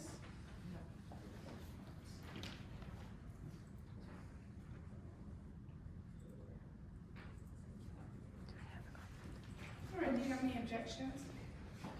Objection, relevance. Your Honor, I'm trying to, this is written by Jesse Watkins, another person on the ship, and we're trying to compare his mental capability to that of the other person on the ship. so that we can understand Nana's mental capacity at the time. May I respond, Your Honor? Yes. Jesse Watkins is a separate person from Nana Design, therefore I don't think this has anything to do with him. Response, Your Honor? Yes. Nana, or Jesse Watkins was another person on the same submersible. His mental capacity and mental conditions can greatly help us understand the second person on the ship, Nano's mental conditions. I'm gonna sustain the objection. We have only one letter that's been brought up for him, correct? Jesse Watkins, Your Honor? Mhm. Yes. And no testimony about anything else with Mr. Watkins, correct? We have evidence of who his wife is and stuff about, we do have evidence of Yeah, Watkins' I'm prior. gonna sustain the objection for relevance for this time.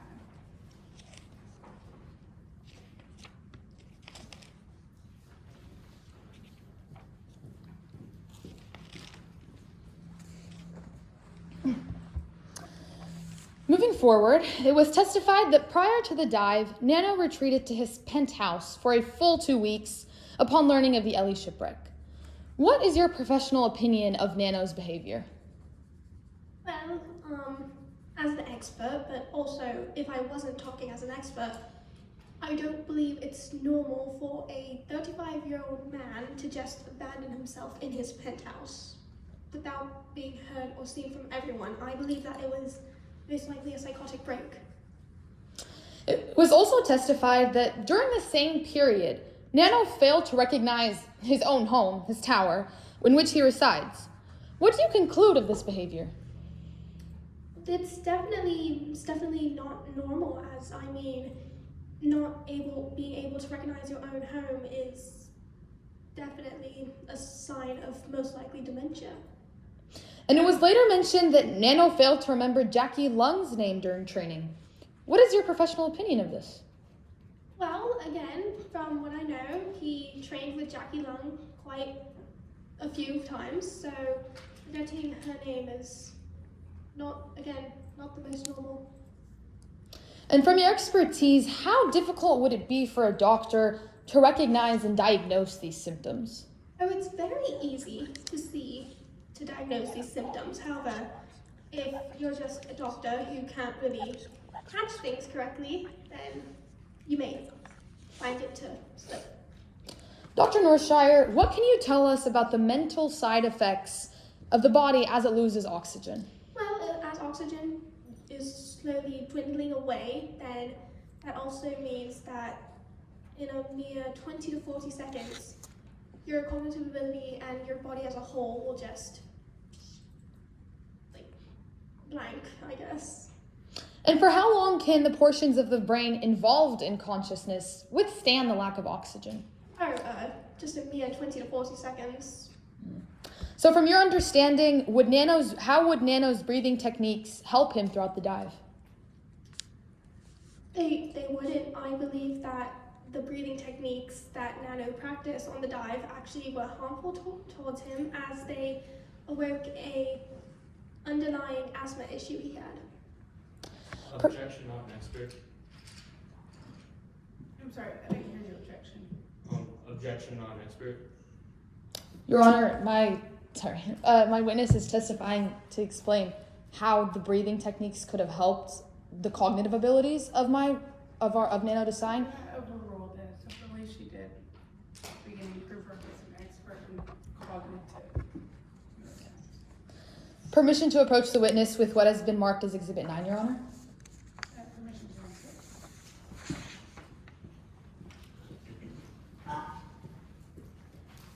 Doctor, do you recognize what has been marked as Doctor, do you recognize this document? Yes, it's an autopsy report. Does everything on this document appear fair and true to your knowledge? Yes, it all seems right. Your Honor, I would like to tender this document into evidence and introduce it to the jury. Okay, it has the plaintiffs, do you have a copy of this?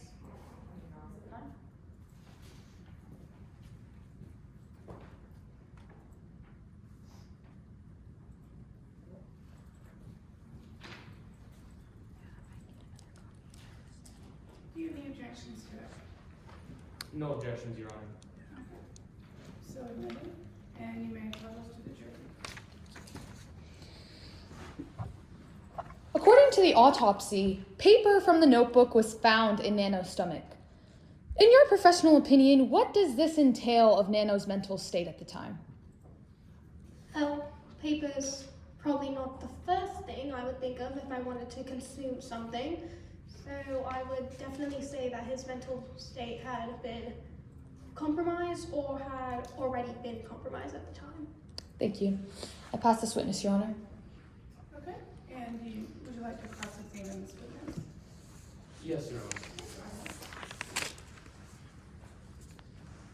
Good afternoon, Dr. Notra. I'll be asking you a few questions. Is that all right? All right. It's true you were brought in to analyze Nano's notebook. Objection, Your Honor. Argumentative. Bought in is not a proper term for this word, I believe. Bought? He said brought. Okay. Might overrule your objection. Yes, that was what I was originally, that's what I was originally brought in to do, yes. You're fairly experienced with this field, right? Yes, I would definitely say that. But it's true you found confirming Nano's handwriting difficult. Yes, it was quite difficult. You've testified in previous trials, correct? Yes, I have. And it's correct that you've been paid for all these previous trials. Yes. And you're being paid for this trial as well? Yes, I'm being paid by Alex Chen Eubanks. Is it true you're being paid $24,000 to be here? Yes. Is it true you previously exaggerated your testimonies? Yes, I have, but it was only in the effort to help someone, so. Is it true that you've never personally met Nano? Yes, I've never personally met him. Is it true that you never interacted with Nano? Yes. Objection, relevance, Your Honor. I don't see how meeting Nano would differ in he's hired to analyze his behavior. I'm gonna overrule that because you opened the door asking this witness to testify about Nano and his personal cognitive at certain times, so it's appropriate for them to ask whether or not they've ever personally met or assessed. I'll ask the question again. Is it true that you never interacted with Nano? Yes, it is true. Is it true that you were never his personal doctor? Yes, that was Dr. Kloss. Is it true that you've never directly overseen his behavior? Yes, that is true. It's correct you were never inside the tutu at the time of his death. No, I wasn't. Isn't it true that everything you understand about Nano was said by someone else? Yes, in my own personal research. Regarding Exhibit 2, is it true that the only food in there were a couple of protein bars? I don't have Exhibit 2 with me. Exhibit 2. What is Exhibit 2? Which one is that? It's the diagram of the tutu. Objection, relevance, Your Honor. I don't see why my witness would have anything to do with the diagram of the tutu. They're an expert for cognitive neuroscience regarding Nano's mental state. May I respond? This is regarding the paper in his stomach. I'd like to provide some justification for that. Okay, so here's my question. Does this witness have personal knowledge of what food was located inside the tutu? No, Your Honor. Facts not in evidence, Your Honor. Exhibit 2 is already Objection. Objection lacks foundation, Your Honor. Sustained. And I helped him with that. But, because I think she didn't know how to answer the question either. All right. You can go down about the paper you're talking about, but this witness doesn't know what was located inside the tutu because you just had her testify that she'd never been in a tutu. I'll move on. Okay. So, all your evidence surrounding the capacity in the tutu is circumstantial evidence, correct? Yes, that is correct. And circumstantial evidence is not equivalent to solid evidence, right? Yes, that is correct. And he never personally observed any of these so-called signs of dementia that the defense is referencing, correct? No, only my research. That's all, Your Honor. I'd like to pass the witness. Okay, would you like to redirect? No, thank you, Your Honor. Okay, so you're excused.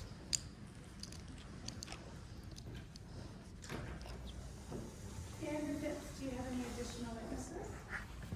Yes, I would like to call Miss Wilton I. Hanlett to the stand. Okay. Come on up.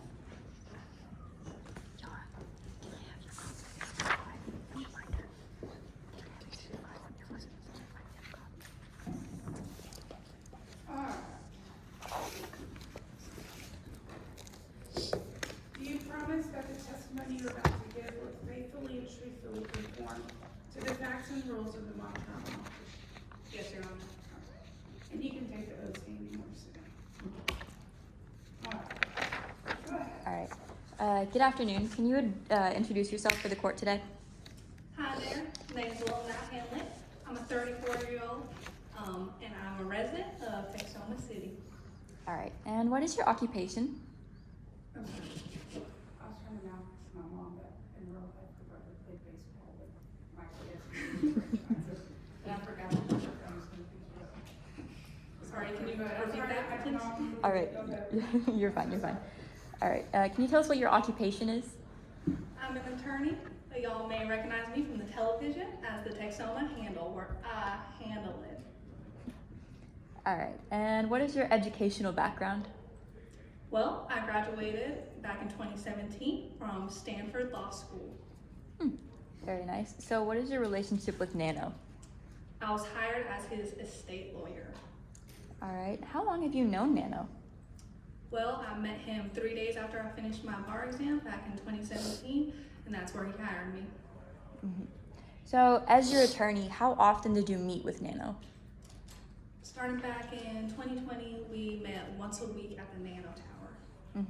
And what did you two discuss at these meetings? We would discuss any changes that he would like to make to his charity trust. All right. Can you explain to us what a charity trust is? Of course, a charity trust is a way to establish your assets in order to benefit yourself, beneficiaries, or charities. All right. Your Honor, may I have permission to approach the witness with what has been marked as Exhibit 5? Yes.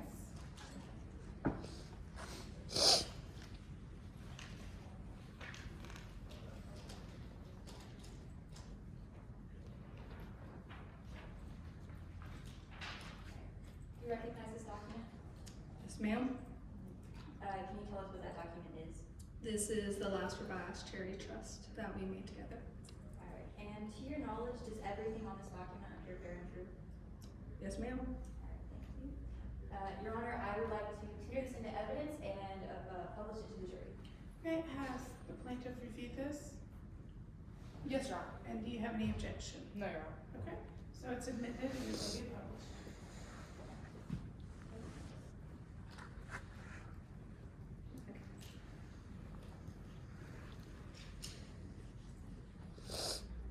So can you give us a brief explanation of what the Exhibit 5 is?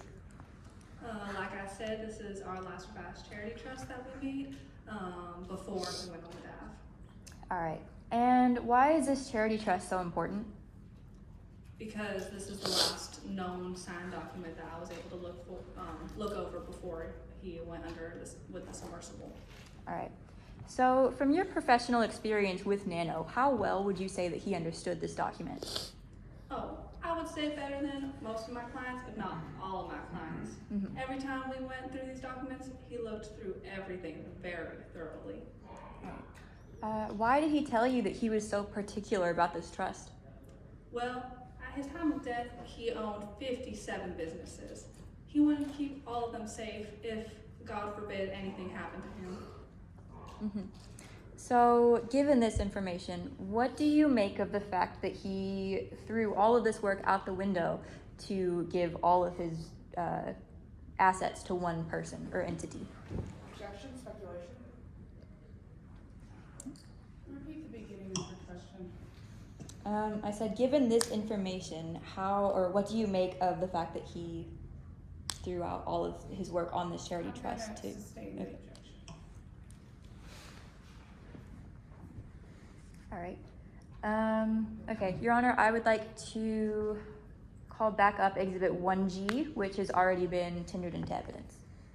Okay, All right. just have a copy of it over here. If it hasn't been presented to the jury. Yeah, I think we gave one to the jury. I think they introduced it first. What is it of? The presumed will. Yeah. Okay. The handwritten will? Yes. Okay. All right, so go ahead. All right. So have you seen the presumed will that we're referring to, or do you need a copy? Objection, Your Honor, leading. Sustain. Okay.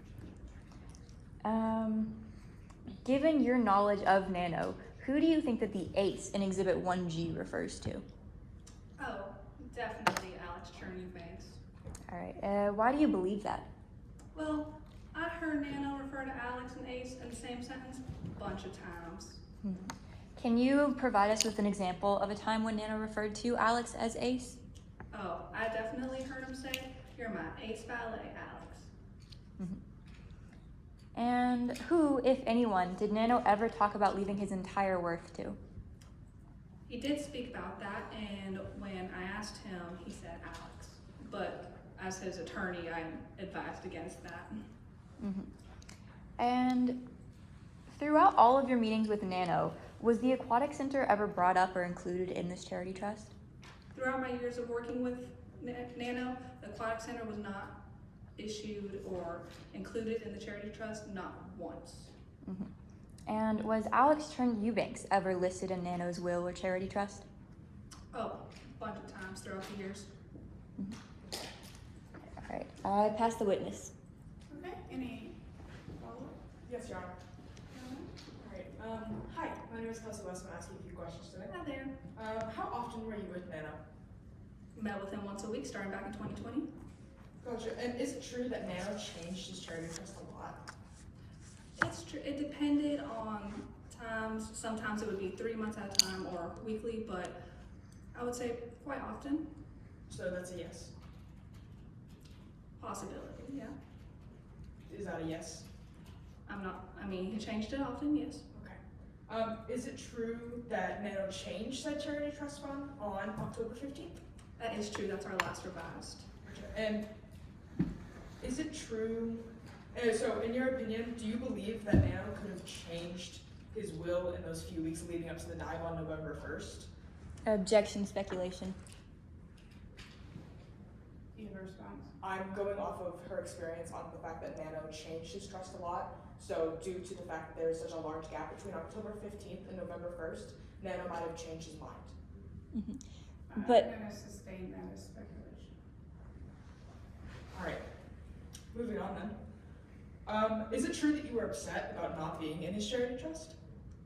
Well, like I said, I met him back in 2017, so known him like 6 years ago from today. So I was a little turned over when he said that I was never included in his charity trust or will. Okay. So in your opinion, as his lawyer, is it true that Nano understood his will? Again, like I said, I think he knew more than most of my clients his will and understood it very well. So, in your opinion, do you think that Nano understood what he was doing when he wrote and signed the will on the tutu? I believe so, my personal opinion, yes. All right.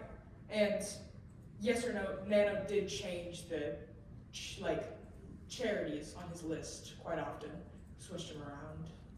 Right, but the businesses. Objection. Non-responsive after yes or the right. Sustain. All right. I pass the witness. Redirect? yes, Your Honor.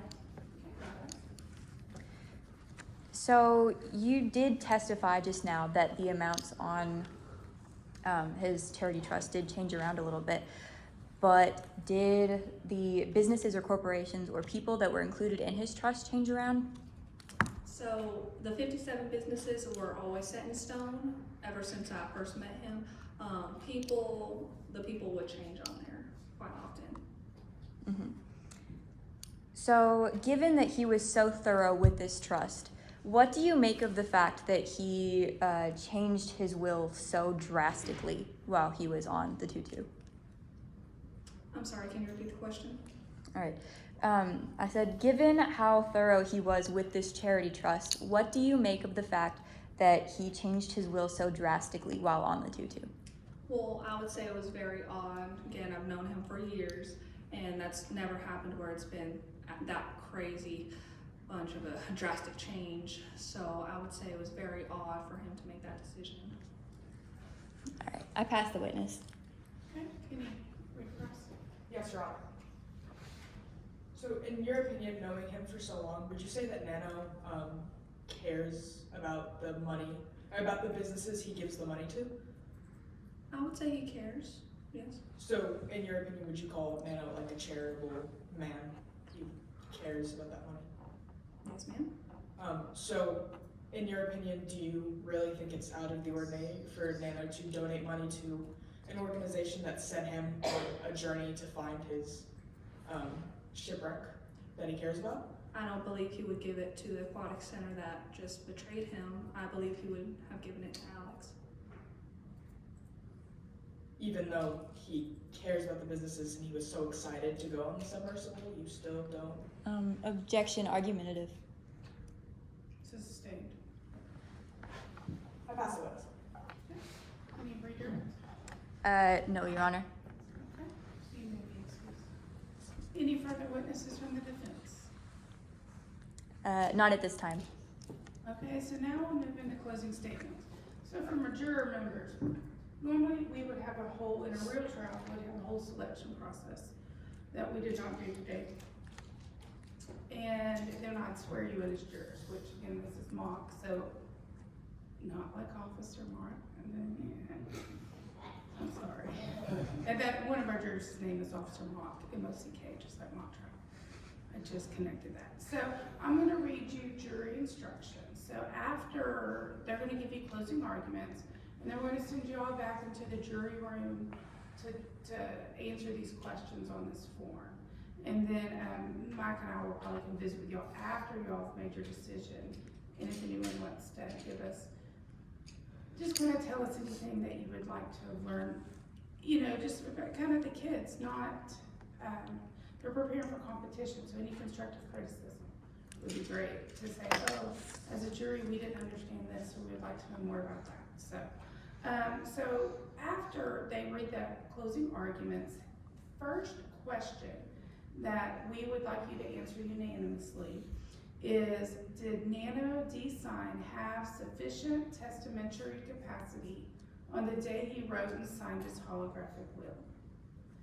And only if you answer yes to that question, then the second question is, who did Nano D-Sign attend as the beneficiary of his holographic will when he used the name Ace in that holographic will?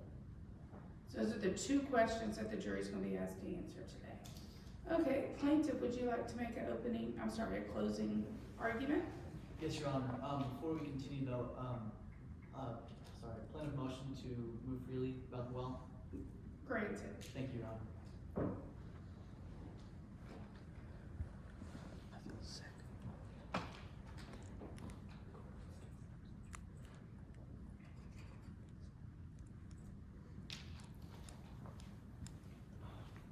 All right, may it please the court, opposing counsel, members of the jury. Even though we're gathered here today to talk about a dead man, like they've said, his legacy still lives on.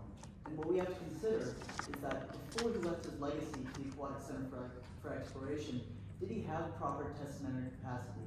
And we have to break that apart first. That first means, did he understand that he was making a will? The answer would be yes, as even the defense's witness, the Wilt Nye Hamlet, she has claimed that better than all of her other clients, she absolutely agrees. Nano did know he was making a will and knows how to make a will. That being said, the second point is he understood the effect of making a will. Once again, as Hamlet said, and even Alex to a certain extent, Nano knew more than anyone that he was indeed making a will. I bet you can imagine if you're making a will every single week since 2020, I think you probably have a pretty good understanding of how to make a will. So on the next part of testamentary capacity, he understands the general nature and the extent of his bounty. What this means is he's not just saying, oh, I'm going to leave 35 billion trillion dollars to this person, not knowing how much money he actually has. Although it appears as though Nano actually does effectively know the extent of his bounty, meaning that he knows how to give proprietorship to the different charities, for example, how to also proportion different money to his training with Jackie Lung, or for another instance, the 100 million that he gave to the Aquatic Center already for the continuance of the innovation of the tutu. So the last part being, he knew the natural objects of his bounty, that is, the persons to whom he meant to devise and bequeath his property. So that leads into our next part. Who really is Ace? Well, as all the plaintiff and even some of the defenses testified, it's become abundantly apparent that Ace is indeed the Aquatic Center for Exploration. As LeClaire stated in her direct statement, if you look on one of the walls of the tutu, it has the Ace logo in big block letters. So no matter the circumstances, Mr. Design did have absolute and total visual assistance, if any needed, to allot the money to Ace, which might I remind you on Exhibit 1G with his will, the holographic will, he does assign it to capital A, capital C, capital E, fitting the pattern of the Ace logo. So once again, who is Ace? Well, I can tell you this much: Ace is not the greedy assistant that has been constantly interjecting himself into Nano's life for the past 13 years. He's not the same Alex who, he's not Nano's best friend, rather a personal nagging assistant just vying for money. Also, he's never been referred to as Ace. This has never come up, not in public with anyone else to be able to testify for him. Objection, facts, not evidence. Alex Eubanks himself agreed. No, but other people have said that they have heard. I'm sorry. What fact are you arguing is not in evidence? I'm arguing. Oh. Okay. I'm arguing that in public, which is I can look on my paper, I think it's page 41, line 45, he states that no one has ever heard him, Alex, being called Ace in public. And was that introduced here in our hearing today? Yes. Whenever I was crossing with Alex. Your Honor, may I respond? Our witness, Wilton I. Hamlet, has testified that she has heard Alex and Ace being used in the same sentence. So in front of her, which is in public per se, they have heard that being. I don't know if it's in public, if it's just in front of her. I'm going to overrule the objection. The jury will be able to determine the truth of that fact. That's their job to determine the credibility of it, if there's an argument. Not only has he never been called Ace, but he even says that he was called Ace in private. So once again, that's very shady. You cannot take into consideration his comments about Nano's physical or mental well-being because he just isn't certified. I can know my best friend. That doesn't mean I can speak to their physical well-being or mental well-being. I can't say they have dementia if they're just acting strange all of a sudden. On to Dr. Northshire's statement. She's never seen Nano. She has never met Nano. She's getting paid a hefty sum to be here. She has been known to exaggerate, as she has conceded. And even if you do believe her, the evidence that she holds is circumstantial, which she agrees does not hold as much weight as the direct evidence. So with that, let's move on to Wilton I. Hamlet. Hamlet states that Nano has previously talked about giving all this money to different people. It's not out of character for him to give that money to the Ace, the Aquatic Center for Exploration. He's done this before. He changes his trust a lot, furthering that he knows how to make a valid will. Once again, making a will every single week since 2020. I mean, Wilton herself thinks that Nano has the proper capacity to make a will. And lastly, I just ask you to take into consideration, once again, that, Alex is no more than his assistant, and that's all he really ever has been. He's interjected himself in Nano's life since college, and Alex himself has stated numerous times of stuff that can't be testified to. It sounds like to me and my co-counsels that this is not the acts of someone as great as Nano's son. Thank you. Plaintiff Russell, please. Defense, would you like to make a closing? Yes, Your Honor. Do we still have permission to move about the well?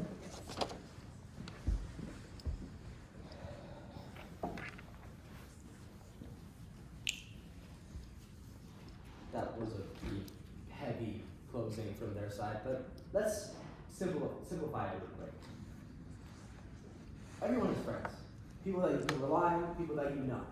People that are by your side whenever you need it. But a simple fact that everybody can agree on is that your friends can change. The same friend that you knew 13 years ago, for example, might not be the same man today. Whether they've evolved for the better or, unfortunately in this case, the worse. Nano Design, before the dive, was not the same man that Alex Eubanks was friends with. It's unfortunately a simple fact. In the opening, the opposing side said that they will prove to you that Nano Design had mental capacity to write a will, and that ACE stood for the company. However, with the evidence that they've provided and the argument they're trying to make, unfortunately, they have not proven that. They keep talking about how there's some shady business going on with our defendant. However, the person that we should be looking at would be one of their witnesses. A shady doctor per se, a shady doctor named Terry Clough, who has been convicted on 4 counts of Medicare fraud. But we're supposed to believe their testimony. And then further, they passed Nano Design on a physical that he was never supposed to pass. He didn't meet the qualifications, but he said, well, let it go anyway. And that is one step towards Nano's unfortunate demise. Now, Alex was his best friend for 13 years. The opposing counsel keeps saying he interjected his life with Nano's, but that is not true. When you meet a true friend, somebody that you know that you're going to be by his side for the rest of your life, you know. When you see someone like that, you understand that I know this person well. If one of your friends started acting completely different out of the blue, you would notice it. It would be apparent in about 1 second. Because you know that person. And imagine a 13-year bond. The attorney, in this case, Wilson I. Henry, has previously testified that when Nano was asked if he wanted to leave everything to one person, who would it be? And his answer was Alex Eubanks, Ace, his best friend. Nano had once previously said that himself. And why are we here to believe otherwise? The opposing counsel has not proven that he had testamentary capacity. However, if you believe he has, then it is easily clear to see that ACE stood for Alex Eubanks, his best friend for 13 years, someone who has been by his side since the very beginning, someone who noticed that he's been off for a while, but didn't know what to do. That's why we ask for you to carefully consider the evidence and make the right decision. Unfortunately, Nano Design has passed away. However, Alex Eubanks wants to take the extent of Nano Design's bounty and do good with it. His best friend that he already could. And that is the reason why we are here today. Please understand that they have not proven that he had testamentary capacity, and neither have they proven that Alex Eubanks isn't Ace. Thank you. Alright, normally we have the bailiffs say all rise for the jury. So let's rise for the jury. And it makes for them where they live. Here's a pin in it. So y'all will select the presiding juror.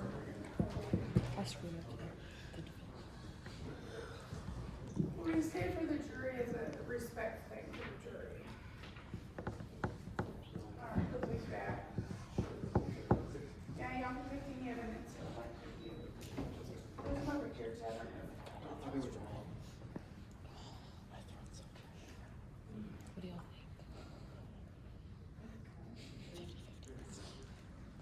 Alright, now remain seated and you may court's in recess. How was the closing? It's like really good. I think our opening and closing was better. At some point, I got emotionally invested. I was like, man, my best friend died. I was like, what am I doing right now, bro? I felt like such an idiot. We're gonna start crying on Dude, I'm not doing it. How am I closing? He was supposed to be literally pushed in the mouth. Because Oh, when he was, do you know what I'm talking bro, I about? took When the he was cloth. cloth, I was like, oh no. I did He not. objected. I swear I've read it. Because you were like, bro. I swear I've read If that. they literally, He was like, isn't your I'm like, testimony today that you were saying that you were bro. in charge of an investigated? Holy crap, Which you how was my closing? Your closing statement was good. Bro, You I did was way my better on time. Your opening statement was good too. I think I You did was way better. You put a lot more emotion. You looked at the jury. Real quick, all of y'all, something that came up that I want to make sure, because we didn't do it properly for mock trial. If you have an objection in an opening or closing, you do not stand up and yell objection in the middle of the opening or closing. My fault. Okay? I apologize. There is a procedure for it. It happens afterwards, Okay. after the closing, and then you would stand up and make your argument that if you were allowed to object, it would have been this, but then the other side does not get a response. That's a special mock trial piece. I apologize. Okay. No. Because it came up, I just want to cover it since it came up, and that way we don't go there and Do if that, you want to yeah. do that, and we do it wrong. Of course. Okay, thank you. Thank you. That objection, the facts not in evidence or whatever, one witness said one thing, another witness said the other, who's from So how do we got the jockey long chain in without getting Really? So, guys in here, I mean, what do yeah, y'all but think? Did Nano D-Sign have, how would y'all rule on it? Did he have testamentary capacity to make his will? Tough decision. Yeah.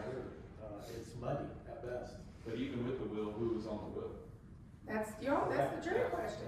That's So that's what the jury's supposed to answer. First of all, did he have capacity to make a will? And then if he did, who is Ace? So for me, it was the doctor that kind of flipped it with showing whether or not he was coherent and in the right state of mind. If he's the physical doctor. The other doctor. The first one. I think my fault. Sorry, yeah. Dr. Block, not you, Northshire. So not functioning properly during the test, not easy to perform. Wait, so you screwed up? That's what me. Not sure if he was in his right frame of mind. Okay. So you're cross, Anybody else? What do y'all You know, think? I mean, like your So- character, like as in like. Yeah, cloth basically. Yeah, cloth, like Yeah. cloth's bad. you're just your witness is just My fault, bro. I unreliable. just suck. You're just off the hook. Like no, you're from the It's fine. Yeah, I think that definitely did raise some good questions. I was a little bit unclear, and I don't know if I missed it or probably taking notes during this would help, but when, like, the will was executed, I think. Oh, you don't know when, do any of y'all know when the will was executed? So,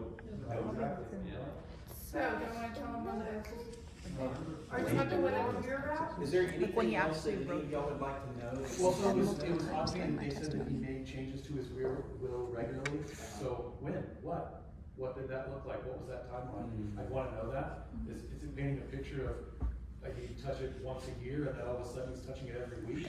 The doctor stated physical examinations were happening every week, and I thought, that's odd, if nothing was wrong, why is he seeing the doctor every week? Those would be questions that, as a juror, I might push back, get Do y'all know clarification when on. the will or hear about was done? Well, I remember one attorney saying it was October 15th and November 1st, and it was 2 weeks, and that seems like an extended period of time for him not to change his will. That's only 2 weeks. Right. So it's like, okay, is he changing it every week? Like, how often is he changing it, and what is he changing? Is he changing something significant? Is he adjusting people? Is he adjusting amount? What's the significance of this changing? Especially if you're saying 2 weeks is a long period of time. So who Did any of y'all know when the last will was supposedly written? Like, not just the one with the attorney, but the one that's The one in question. the one in question. Yeah, that's what I'm unclear on. Yeah. Who was written while he was in the bottom of the tutu? He was But it was in the tutu, but but it was unclear. Yes, so, but hold on, so y'all sit there, so they listen just like your jury was, so he doesn't know. What the heck? That is 6-3, bro. What the heck? Maybe you're the greedy Based person. on everything that I saw in the court. No, I already have one. You know what you should add into your quiz? No, I'm not going with. This was not a case of something. This was a case of corporate greed versus Alex Stern Eubanks. You sound like Jake. I that's Jake. Jake would know this. Wait, what? It's a corporation. Team jurors are I'm sorry, mock trial participants. So for either side, I would say those points might be what you consider in your opening and closing statements. So you come back to the fact of, this is the picture that I'm painting. This was his normal activity, this is how it changed. And then paint that, and then, argue that and depose your witnesses with that during your trial. And then at the end, come back to it. During the trial, we showed you that, the things I mentioned in the beginning, these were the facts. And what if Mike and I told you, your openings to tell you what I'm about to tell you. You And say then you what tell them, and then the closings to tell you. Tell you what what they to Say in the opening and in the closing. And the bigger thing is, just so that, before we go into any more real quick, but if y'all are hearing this, and the reason I'm going into this, guys, is y'all don't know, but there's more evidence that we have available. Of course, we have time restrictions, so think about this. As they're giving you feedback, what evidence did you leave out? What documents did you not use as exhibits in your trial? You name it, that you could have pulled in to answer these questions. yeah. Well, and again, I don't know anything. Go ahead, Brady. Yeah, one thing, confusion is gonna be the worst for me. And then I'm coming straight from Right, there. so I if don't your jury anticipate is unclear on anything, like you said, that that's I'd what be you late, want on. but. If I understood this correctly, we're talking about his real estate outside of the subs. I would have been interested to learn more about what he knows, and maybe you'll have this evidence, maybe you don't. What awareness he has of the situation in the submarine, does he know that he's not gonna make it out? And that's, I have Is 11 that, I mean, points. does he then under duress when he's ready It's to all go? different straight from the That's something that I would, thought would be helpful to know at that point. Is there any other evidence for the first 8 hours while the sub was in communication?